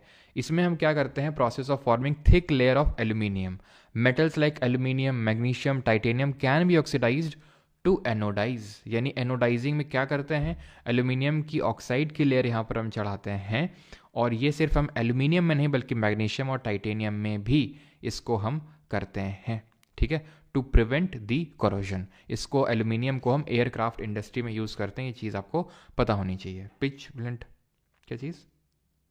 नहीं, आपका वो यूरेनियम ऑक्साइड होता है, UO2 जो यहाँ पर मैंने लिखा है, ठीक। चलो तो आगे बढ़ते हैं। और do you know aluminium is more reactive than iron, but aluminium is less easily corroded by iron because oxygen forms a protective oxide layer, क्योंकि ऑक्सीजन जो होती है वो एल्यूमिनियम में एक प्रोटेक्टिव ऑक्साइड की लेयर चढ़ा लेती है, जिसकी वजह से एल्यूमिनियम उतना खराब नहीं होता है। Formation of alloy.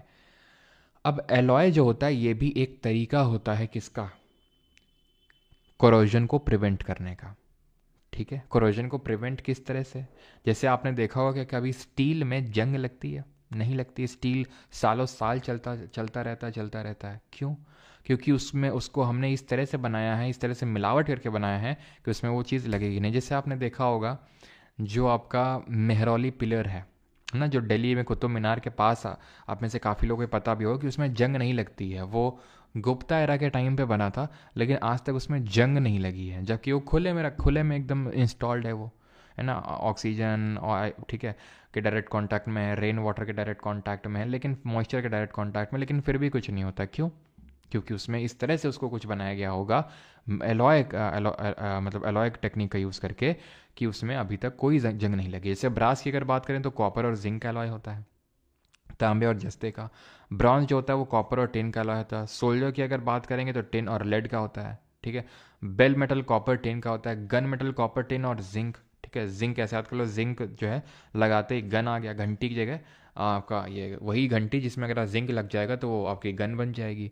अमलगम क्या होता है, तो अमलगम जो होता है, अगर एलॉय में एक मेटल मरकरी है आपका, अगर आप कोई एलॉय बना रहे हो और अगर उसमें आपने मरकरी डाल दिया तो वो तुरंत अमलगम बन जाएगा। ठीक है, फिर अगर हम बात करें स्टेनलेस स्टील की तो आयरन, निकल, क्रोमियम और कार्बन। अगर सिर्फ स्टील बात करेगा तो आयरन और कार्बन। कॉन्स्टेंटिन की अगर बात करें कॉपर और निकल। मैग्नेन की बात करेंगे तो मैंगनीज, निकल और कॉपर। नाइक्रोम, निकल, chromium, manganese, iron. German silver, copper, निकल, जिंक। वाइट गोल्ड क्या होता है ये, तो वाइट गोल्ड जो है प्लैटिनम की तरह दिखता है, लेकिन प्लैटिनम नहीं होता है। इसमें क्या होता है, गोल्ड होता है। मोस्टली तो गोल्ड होता है, रफली 75% तक तो गोल्ड ही होता है, बट कुछ निकल और प्लैडियम होता है। अब गोल्ड आप ये समझ के चलो कि जो हम पहनते हैं, जो ज्वेलरी पहनते हैं ना, वो भी एलॉय ही होती है। That is not pure gold. Jewellery में जो हम पहनते हैं वो प्योर गोल्ड हो ही नहीं सकती है, क्योंकि अगर वो प्योर गोल्ड हो गई तो वो प्योर गोल्ड बहुत सॉफ्ट होता है, जैसे अभी हमने देखा था, बहुत ही मैलेबल होते हैं, डक्टाइल होते हैं, इसको हम पहन ही नहीं सकते, वो पॉसिबल ही नहीं है। ठीक है, जो सिक्के वगैरह मिलते हैं वो भले हो सकते हैं, अब वो भी एटलीस्ट मतलब उसमें भी कुछ ना कुछ थोड़ी बहुत तो इम्प्योरिटी होती है, बहुत हल्के लेवल की, जितनी ज्वेलरी में होती है उतनी तो नहीं, लेकिन फिर भी थोड़ी होती है। लेकिन ये बात जो सुनार है वो एक्सेप्ट करने से बिल्कुल मना कर देते हैं कि नहीं नहीं, इसमें तो कुछ है ही नहीं, ये तो बिल्कुल प्योर है, इसमें तो ज़रा सा भी नहीं है। कॉइन वगैरह में, कॉइन हो गया, बिस्किट वगैरह हो गया, इनमें।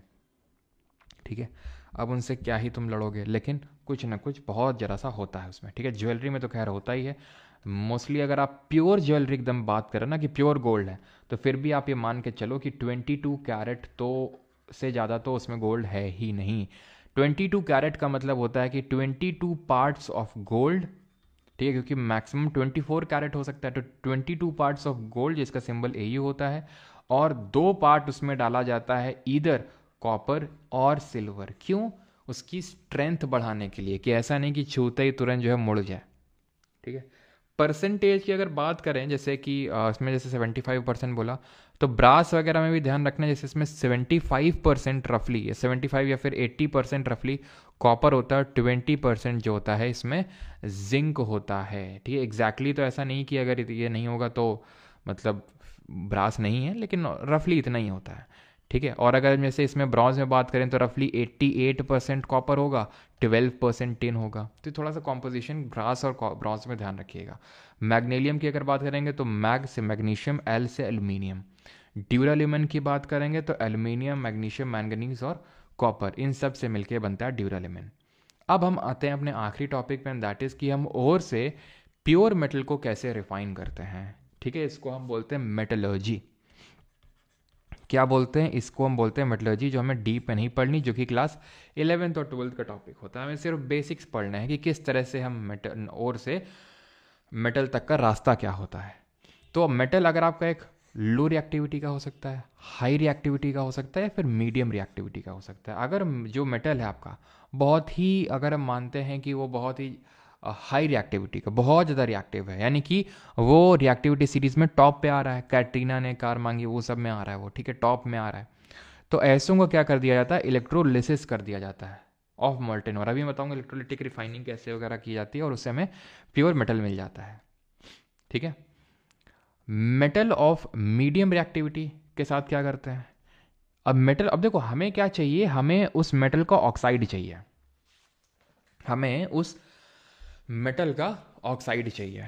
तो हम उस मेटल के ऑक्साइड कैसे पहुंचेंगे वहां तक, तो वो जो हमारा मेटल्स जो होते हैं, ज़्यादातर जो मेटल होते हैं, या तो वो अपनी कार्बोनेट के फॉर्म में मिलेंगे या वो अपनी सल्फाइड के फॉर्म में मिलेंगे।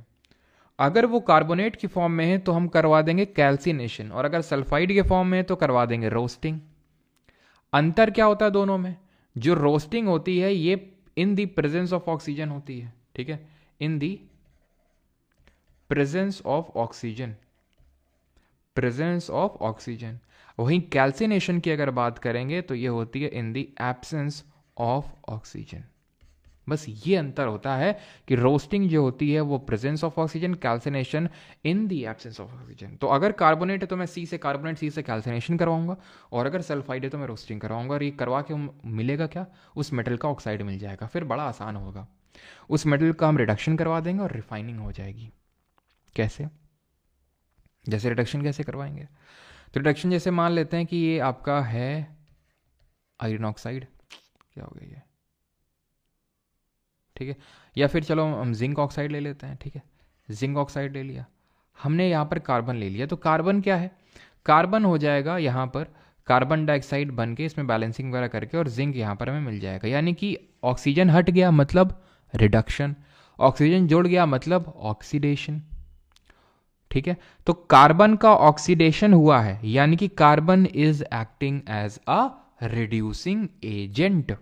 पढ़ाया था मैंने आपको कि ये रेडॉक्स रिएक्शन होगी। क्यों, क्योंकि यहां पर जिंक ऑक्साइड, ऑक्सीजन जा रहा है रिडक्शन, ऑक्सीजन आ रहा है ऑक्सीडेशन। जिसका ऑक्सीडेशन होता है वो रिड्यूसिंग एजेंट होता है, रिडक्टेंट होता है। जिसका ऑक्सीडेशन होता है, ठीक है सॉरी, जिसका रिडक्शन होता है वो ऑक्सीडाइजिंग एजेंट होता है, यानी कि वो ऑक्सीडेंट होता है, और आपको यहाँ पर प्योर मेटल मिल जाएगा। अब हम बात करते हैं जो नीचे है रिएक्टिविटी सीरीज में, उनके साथ क्या करेंगे, वो यूजुअली क्या होते हैं, वो यूजुअली अपने सल्फाइड के फॉर्म में एग्जिस्ट करते हैं। किस फॉर्म में, ये आपको नहीं याद करना, इलेक्ट्रोलिसिस वगैरह। ठीक है, ये यूजुअली अपने सल्फाइड के फॉर्म में एग्जिस्ट करते हैं। और सल्फाइड के साथ हमें क्या करना होता है, सल्फाइड के साथ अगर सल्फाइड और है तो हमें सिर्फ रोस्टिंग करवा देनी होती है। रोस्टिंग करते ही उस पर्टिकुलर मेटल का ऑक्साइड मिल जाएगा, और वो ऑक्साइड का हम क्या करवा देंगे, रिडक्शन करवा देंगे, और रिडक्शन करवाकर मेटल प्राप्त कर लेंगे।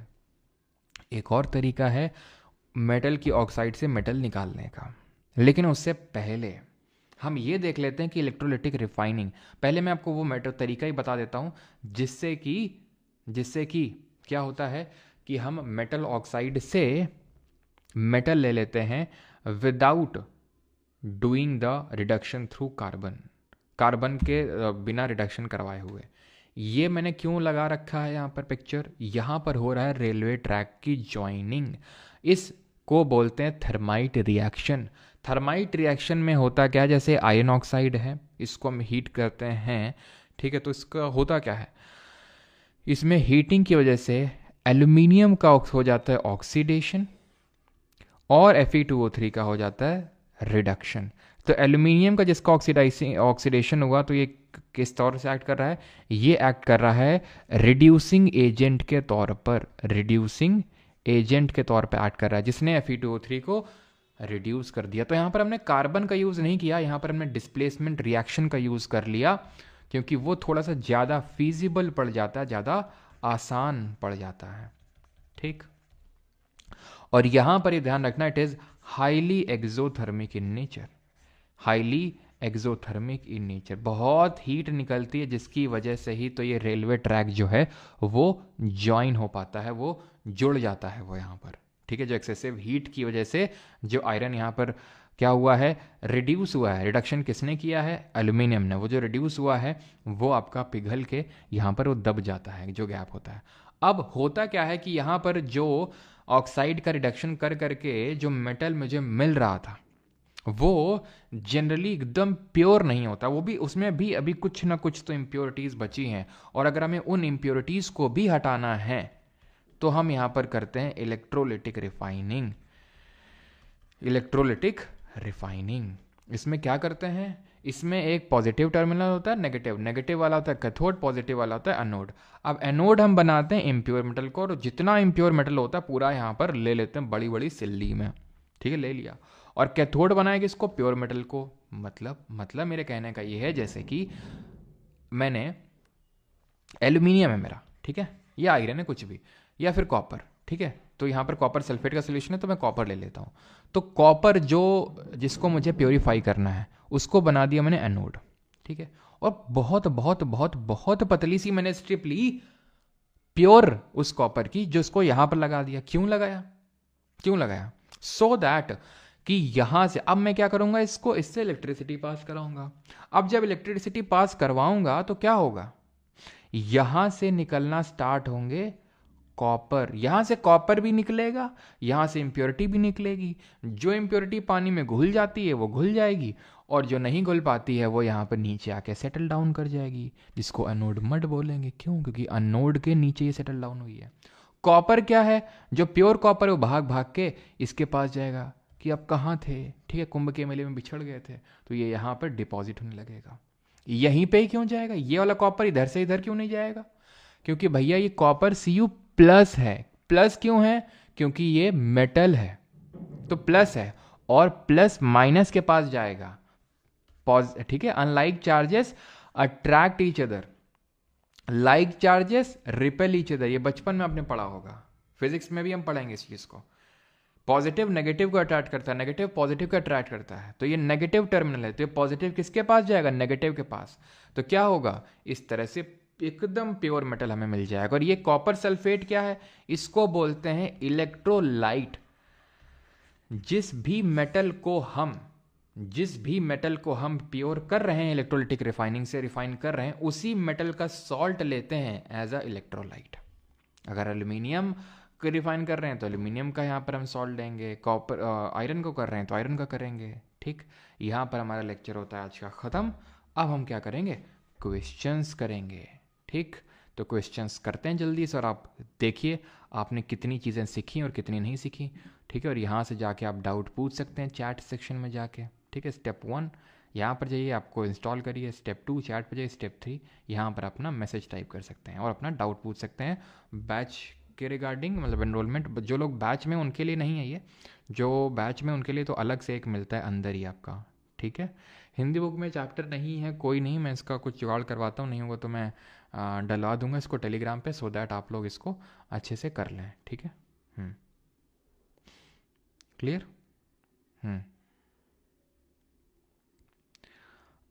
सर आपके गांव में मैंने आपको सरसों खेत, हाँ, तो अब जो है मैं आपको चलो बाद में शेयर करेंगे, बाद में बातचीत करेंगे कि गांव में जो मैं गया उसमें क्या क्या मेरे एक्सपीरियंसेस रहे और क्या मैं नए इनिशिएटिव्स लेने वाला हूँ, ठीक है। Which of the following metals does not react with oxygen, water और एसिड्स? निम्नलिखित में से कौन सी धातु ऑक्सीजन, जल या अम्ल से अभिक्रिया नहीं करती है? सोडियम, कॉपर, आयरन या गोल्ड? अब सबसे कम रिएक्टिव ढूंढ लो कौन सा है इसमें।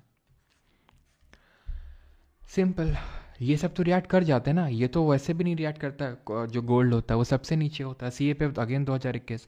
विच of the following metal produce hydrogen with cold water? Cold water के साथ हाइड्रोजन कौन प्रोड्यूस कर देता है? नहीं कि जो सबसे ज़्यादा रिएक्टिव होगा वो ठंडे पानी से हाइड्रोजन प्रोड्यूस करेगा, सोडियम होता है, पोटेशियम है नहीं, ठीक है, तो सोडियम।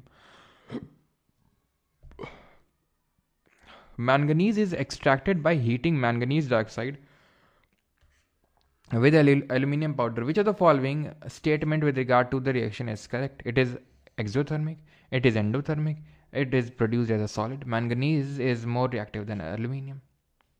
जल्दी से बताइए, जल्दी से बताइए। यहाँ पर पूछ रहा है कि इनमें से कौन सा स्टेटमेंट सही है, और ये मैग्नीशियम नहीं है, ये मैंगनीज है, ठीक है।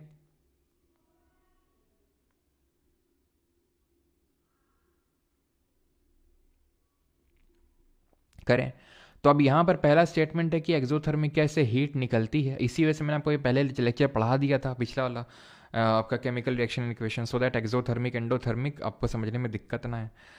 तो देखो ये रिएक्शन बिल्कुल आपकी एक्सोथर्मिक नेचर की होगी। जो यहाँ पर लिखा है manganese is more reactive than aluminium, में गलत होगा बिकॉज एल्यूमिनियम ज़्यादा रिएक्टिव होता है, ठीक है। तो ये रिएक्शन होगी आपकी एक्सोथर्मिक नेचर की, ठीक है। जहाँ पर क्या हो रहा है, यहाँ पर हो रहा है आपका रिडक्शन, ठीक है, यहाँ पर हो रहा है reduction. Manganese is extracted by heating manganese dioxide with aluminium powder which of the following statement. तो जिस तरह से हमारी थर्माइट रिएक्शन थी, जिस तरह से वहाँ पर आपका काइंड ऑफ रिडक्शन हो रहा था थ्रू डिस्प्लेसमेंट, तो यहाँ पर आंसर होगा ऑप्शन नंबर ए। अगला है फोर्थ, सिनाबार किसकी ओर है, तो सिनाबार हमने देखा था मरकरी की ओर है ये, ठीक है, HGS। आगे है हमारा व्हाइट गोल्ड किसका अलॉय होता है, तो व्हाइट गोल्ड जैसे मैंने बताया था ये व्हाइट कलर का होता है, प्लैटिनम की तरह दिखता है। एक्चुअल में लोगों ने इसको पहनते इसीलिए, खरीदते इसीलिए हैं क्योंकि जो व्हाइट गोल्ड होता है वो प्लैटिनम की तरह दिखता है पूरा, लेकिन होता नहीं है प्लैटिनम उसमें। उसमें प्लैटिनम की जगह गोल्ड होता है, मोस्टली गोल्ड होता है, 75% गोल्ड होता है, निकल होता है, लेकिन निकल तो ऑप्शन में दिया नहीं है, ठीक है, दिया है ऑप्शन नंबर ए में दिया है, ठीक है। तो गोल्ड, निकल और प्लैडियम इसका आंसर हो जाएगा, गोल्ड, निकल और प्लैडियम। इसमें से कौन सा नॉन मेटल होता है बट ये लेस्चरस होता है, शाइनिंग होती है, कार्बन, सिलिकन, जर्मेनियम, आयोडीन में जो है शाइनिंग होती है, नहीं लेस्चर होता है। वैसे तो नॉन मेटल में नहीं होता और मेटल में होता है, लेकिन आयोडीन में होता है lustre. Which of the following substances do silver article react with that makes the silver articles black. तो सिल्वर आर्टिकल को ब्लैक कौन कर देता है, तो सिल्वर आर्टिकल को ब्लैक कर देता है सिल्वर सल्फाइड, ठीक है। सबसे ज़्यादा तो आपका कंडक्शन होता है कॉपर का, ठीक है, यहाँ पर लिख देता हूँ, सॉरी सिल्वर का, सिल्वर के बाद आता है कॉपर, ठीक है। यहाँ पर मैं इस चीज़ को लिख देता हूँ, तभी आपने देखा कि जो तार वार बनाए जाते हैं वो कॉपर के बनाए जाते हैं, तांबे के। अच्छा सिल्वर के क्यों नहीं बनाए जाते हैं, कहाँ गया, सिल्वर के क्यों नहीं बनाए जाते हैं, सिल्वर के क्यों नहीं बनाए जाते हैं, good conductor of heat and electricity, silver, ठीक है, और कॉपर ध्यान रखना, इनकी इन दोनों की सबसे ज़्यादा कंडक्शन होती है इलेक्ट्रिसिटी की। सिल्वर की इसलिए नहीं बनाते हैं क्योंकि भैया बना देंगे तो सुबह तक बचेंगे नहीं तार, वो जो सिल्वर के बनाएंगे, और ऊपर से जो सिल्वर होता है उसका मेल्टिंग पॉइंट उतना ज़्यादा नहीं होता, तुरंत मेल्ट हो जाएगा वो। Which of the following substances do silver article react with, तो that make the silver article black, तो ये सिल्वर सल्फाइड होता है, सिल्वर सल्फाइड, तो सल्फर के साथ रिएक्ट करते होंगे। विच of the following metal is kept emerge in kerosene oil, में किसको डुबो के रखते हैं, देख रहे हैं ये सब हम अभी यूपीएससी के क्वेश्चंस कर रहे हैं, तो सोडियम और पोटेशियम को डुबो के रखते हैं। विच of the following metals has both malleability और डक्टिलिटी, दोनों होता है, यानी कि मैलेबिलिटी का मतलब है थिन शीट्स में ड्रॉ किया जा सकता है, डक्टिलिटी का मतलब है कि थिन वायर्स में ड्रॉ किया जा सकता है। इट इज़ गोल्ड, है कि नहीं। When copper react with moist carbon dioxide in air it forms a green coating of which of the following compound. Copper जब रिएक्ट करता है कार्बन डाइऑक्साइड के साथ तो एक ग्रीन कोटिंग बना लेता है, वो किसकी होती है, वो क्यूप्रिक कार्बोनेट की होती है, वो कार्बोनेट लेयर होती है, ऑक्साइड नहीं। अगला है and that is what is the name of the process that converts sulfide ore into oxide by heating strongly in the presence of air। क्या बोलते हैं उसको जहां पर सल्फाइड ओर को हम मेटल की ऑक्साइड में बनाते हैं, जहाँ पर हम उसको एक्सेस एयर में हीट करते हैं, उसको बोलते हैं रोस्टिंग। कैल्सिनेशन क्या होता है, ये हम काम करते हैं कार्बोनेट ओर के साथ, और ये होता है एब्सेंस ऑफ ऑक्सीजन में, यानी कि ऑक्सीजन की एब्सेंस होती है यहाँ पर। 12th what are the constituents of alloy solder, तो सोल्डर के एलॉय क्या होते हैं, मतलब किसका एलॉय होता है, तो ये लेड और टिन का होता है। जिंक और कॉपर और जिंक का होता है ब्रास, और कॉपर और जिंक का होता है ब्रास, ठीक है। कॉपर और टिन का होता है आपका ब्रॉन्ज, और अगर बात करें लेड और टिन तो ये होता है आपका सोल्डर, ठीक है। अगला है which of the following is the correct reactivity order of metal reacting with dilute HCl। तो डाइल्यूट HCl के साथ जो रिएक्शन का ऑर्डर क्या है, तो हमने देखा था डाइल्यूट HCl के साथ कौन रिएक्ट नहीं कर रहा था, तो कॉपर जो है वो रिएक्शन नहीं कर रहा था। अब यहाँ पर हमें रिएक्शन दिया हुआ है, तो मतलब कि रिएक्टिविटी सीरीज ही हमें यहाँ पर फॉलो करनी है। तो कैटरीना ने कार मांगी वही पूरा, ठीक है, ऑल्टोजेन फरारी, तो ये आपका सही हो जाएगा। कैटरीना ने कार मांगी ऑल्टोजेन फरारी, तो ये आपका रिएक्टिविटी का ऑर्डर हो जाएगा, ठीक है। आगे है which of the following is true when non metal are dissolve in water. तो जब नॉन मेटल को पानी में घोलते हैं तो कौन सा ट्रू है, वो बेसिक ऑक्साइड बनाएंगे, वो एसिडिक ऑक्साइड बनाएंगे, वो न्यूट्रल बनाएंगे, या फिर वो हाइड्रोक्साइड बनाएंगे। इंग्लिश के नोट्स के हाँ PDF मिलती है सबकी। तो यहाँ पर मेटल के oxide basic nature, non metal के ऑक्साइड एसिडिक नेचर के होते हैं, they produce acidic oxides. Which of the following pairs of metal are very good conductor of electricity, बहुत गुड कंडक्टर होते हैं, तो they are silver and copper. Silver that is Ag, copper that is Co। ठीक है, तो silver और copper. अगला है school bells are made of metals because metals are, तो स्कूल की घंटियाँ क्यों बनाई जाती हैं मेटल की? क्योंकि वो मैलिएबल होते हैं, सोनरस होते हैं, डक्टाइल होते हैं, लस्टरस होते हैं। देखो ये सारे मेटल्स की प्रॉपर्टी होती है, लेकिन स्कूल बेल्स में हम इस प्रॉपर्टी का यूज़ लेते हैं जहाँ पर वो टन टन टन की आवाज़ करते हैं। In the joining of railway tracks iron oxide is made to react with, तो रेलवे ट्रैक को ज्वाइन करते वक्त क्या होती है? थर्माइट रिएक्शन, जो हमने पढ़ा था, थर्माइट रिएक्शन। ठीक है, तो जहाँ पर हम क्या कर रहे थे, जहाँ पर हम कर रहे थे एल्यूमिनियम से रिएक्शन करवा रहे थे, तो ऑप्शन नंबर ए यहाँ पर सही आंसर होगा। डिस्प्लेसमेंट रिएक्शन का ये एक एग्जाम्पल है। Which of the following is not true for anodising process, तो एनोडाइजिंग प्रोसेस क्या था? तो जिस तरह से गैल्वनाइजेशन, अगर आपको याद हो गैल्वनाइजेशन, तो गैल्वनाइजेशन क्या होता है? गैल्वनाइजेशन होता है जहाँ पर हम जिंक की कोटिंग चढ़ाते हैं, लेकिन ये कोई इलेक्ट्रोलिटिक प्रोसेस नहीं होता है, यानी कि बड़ा मैनुअल तरीके से हो जाता है, जहाँ पर आप जिंक की कोटिंग आयरन में चढ़ा दो। बट एनोडाइजिंग जो होता है ये इलेक्ट्रोलिटिक प्रोसेस होता है। ठीक है, it makes aluminium corrosion resistant.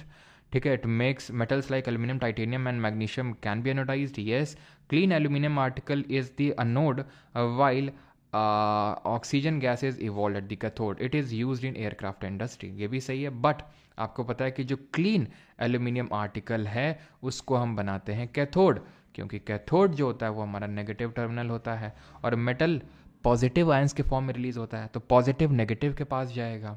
ठीक है, और एनोड में आप ऐसे भी याद कर सकते हो कि एनोड डस्ट है, एनोड में एनोड डस्ट इकट्ठा हो रही थी, और डस्ट इकट्ठा कहाँ होती है? जो इम्प्योर होता है, तो इम्प्योर से प्योर की तरफ चीज़ें जाती हैं, यानी कि एनोड से कैथोड की तरफ जाएंगी, कैथोड में क्लीन एल्यूमिनियम आर्टिकल होगा, याद करो।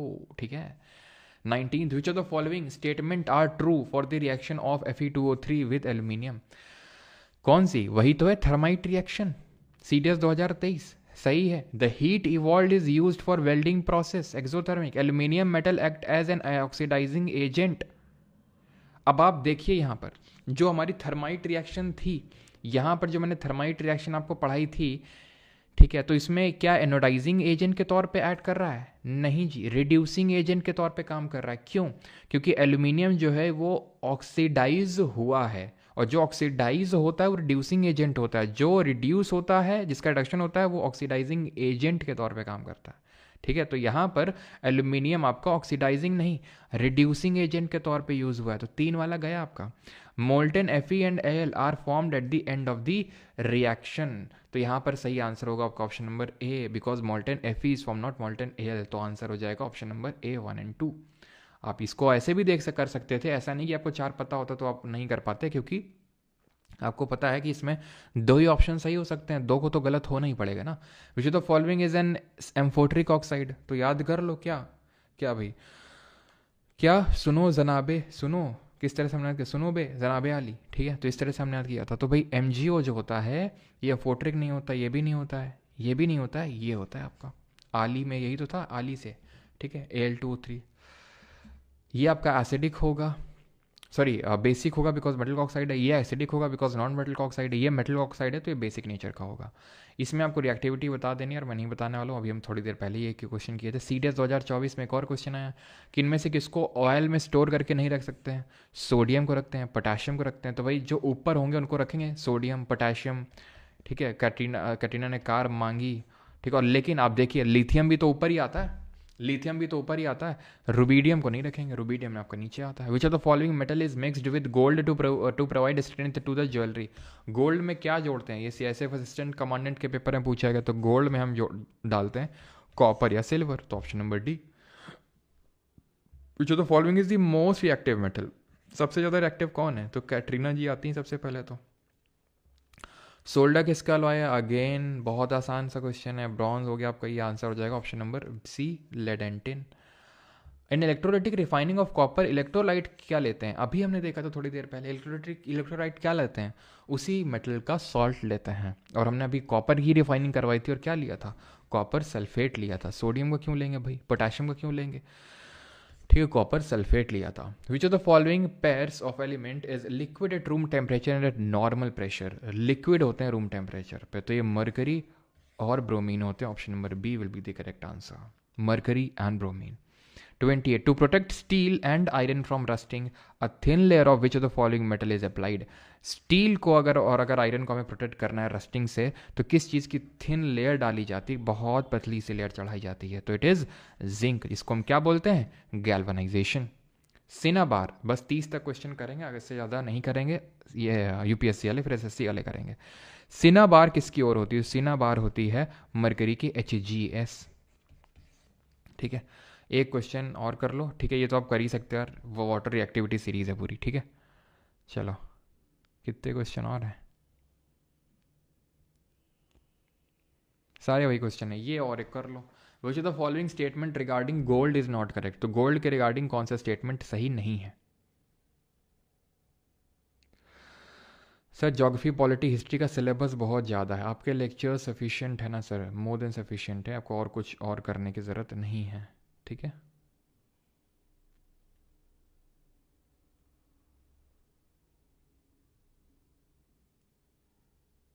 चलो।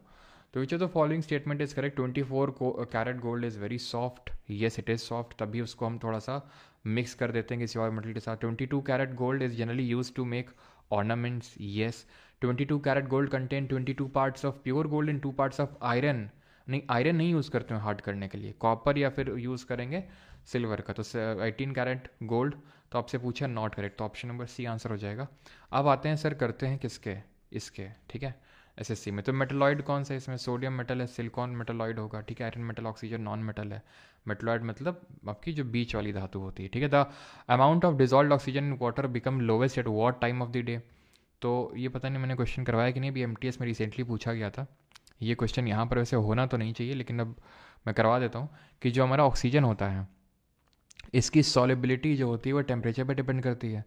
तो जब आपका टेम्परेचर, या तो ऐसा करते हैं ना कि जब एनवायरनमेंट इकोलॉजी में कराऊंगा तो वहाँ कराऊंगा, बिकॉज यहाँ पर कोई मतलब नहीं है। हिपॉक्सिया वगैरह जो कंडीशंस हैं सब एनवायरनमेंट इकोलॉजी में बनती हैं। Black coating formed on silver jewellery is, तो जो ब्लैक कोटिंग चांदी के आभूषणों पर बनने वाली काली परत किसकी होती है? सिल्वर सल्फाइड की होती है।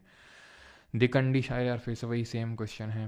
What is the primary gas responsible for the leavening effect in bread when yeast ferment sugar? तो जब ईस्ट फर्मेंटेशन होता है शुगर का, तो यार कौन सी गैस निकलती है? खत्म। इनकरेक्ट रिगार्डिंग ओजोन, ये भी क्वेश्चन यहाँ पर होना नहीं चाहिए था, लेकिन चलो अब कर लेते हैं अगर है तो। ठीक है, तो ओजोन इज फॉर्म्ड व्हेन, क्योंकि ज्योग्राफी में वैसे भी पढ़ा चुका हूँ मैं आपको कि ozone is formed when oxygen in the presence react with ultraviolet radiations. Ozone like oxygen is a life supporting gas? No, it is not a life supporting gas. ठीक है, अल्ट्रावायलेट रेडिएशन से स्किन कैंसर हो जाता है, ये सही है। Ozone is deadly poison, oxygen बिल्कुल डेडली पॉइजन होता है। ओजोन ऐसा नहीं है कि देखो पॉइजनस तब है जब अगर उसको हम इनहेल कर लें, तो अगर वो ट्रोपोस्फियर में आ जाए तो। लेकिन स्ट्रेटोस्फियर में हमें देखने को मिलती है at a height of 30 to 35 kilometre. जरा बताओ ओजोन की थिकनेस हम किससे मेजर करते हैं और ओजोन डे का सेलिब्रेट करते हैं? ये जो ओजोन लेयर होती है स्ट्रेटोस्फियर में, हमें हार्मफुल अल्ट्रावायलेट रे से प्रोटेक्ट करती है। Which of the following two properties of metal are exploited to prepare very thin sheets of silver to decorate sweets? तो स्वीट को डेकोरेट करने के लिए किस पर्टिकुलर प्रॉपर्टी का यूज़ करते हैं? तो यहाँ पर हम डक्टिलिटी, नहीं भी डक्टिलिटी को थिन वायर, पतले तार में जो है तब्दील उसको बोलते हैं। मैलेबिलिटी, घंटी थोड़ी ना बजानी मिठाई में। ठीक है, malleability and lustre, option number D will be the correct answer. Ozone day 16 सितंबर एंड ओजोन की थिकनेस डॉप्सन यूनिट में मेजर करी जाती है। ठीक है, तो इसमें से किस सब्सटेंस को यूज़ करते हैं हार्मफुल माइक्रो ऑर्गेनिज्म, सूक्ष्म जीवों को मारने के लिए? तो हम यूज़ करते हैं क्लोरीन का। And the 50th question is which of the following gases is generally used to flush bags of chips? तो हम किसको चिप्स पैकेट में भरने के लिए यूज़ करते हैं? नाइट्रोजन को। क्यों यूज़ करते हैं? बिकॉज जो नाइट्रोजन होती है वो रिएक्ट नहीं करती है फैट जो चिप्स में प्रेजेंट होता है। ऑक्सीजन जो होती है वो फैट में जो चिप्स में प्रेजेंट है उसके साथ रिएक्ट करके उसको रैंसिड बना देता है, जिसको हम रैंसिडिटी बोलते हैं। ठीक, अगला है 51। Not an alkaline earth metal, इनमें से कौन सा पृथ्वी मतलब क्षारीय पृथ्वी धातु नहीं है? Not an alkaline earth metal. तो बेटा, मांगे, कार, स्कूटर, बाप रोए, वो सब क्या हमारे एल्कलाइन है, बट ये एल्कली मेटल है।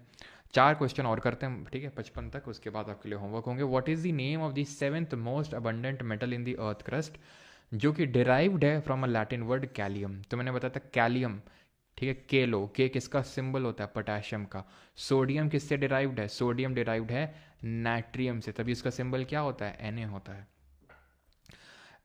An image of which of the following elements is shown by the map of Cyprus from which the element got its name?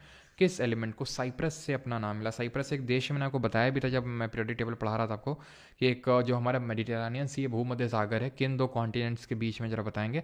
तो यहाँ पर एक आइलैंड कंट्री है ऐसे करके साइप्रस, ये कॉपर यहाँ पर पाया गया था सबसे पहली बार, तो इसलिए इसका नाम कॉपर साइप्रस देश के नाम पे पड़ा। तो मेडिटेरेनियन सी आपका ऊपर यूरोप है और नीचे अफ्रीका है।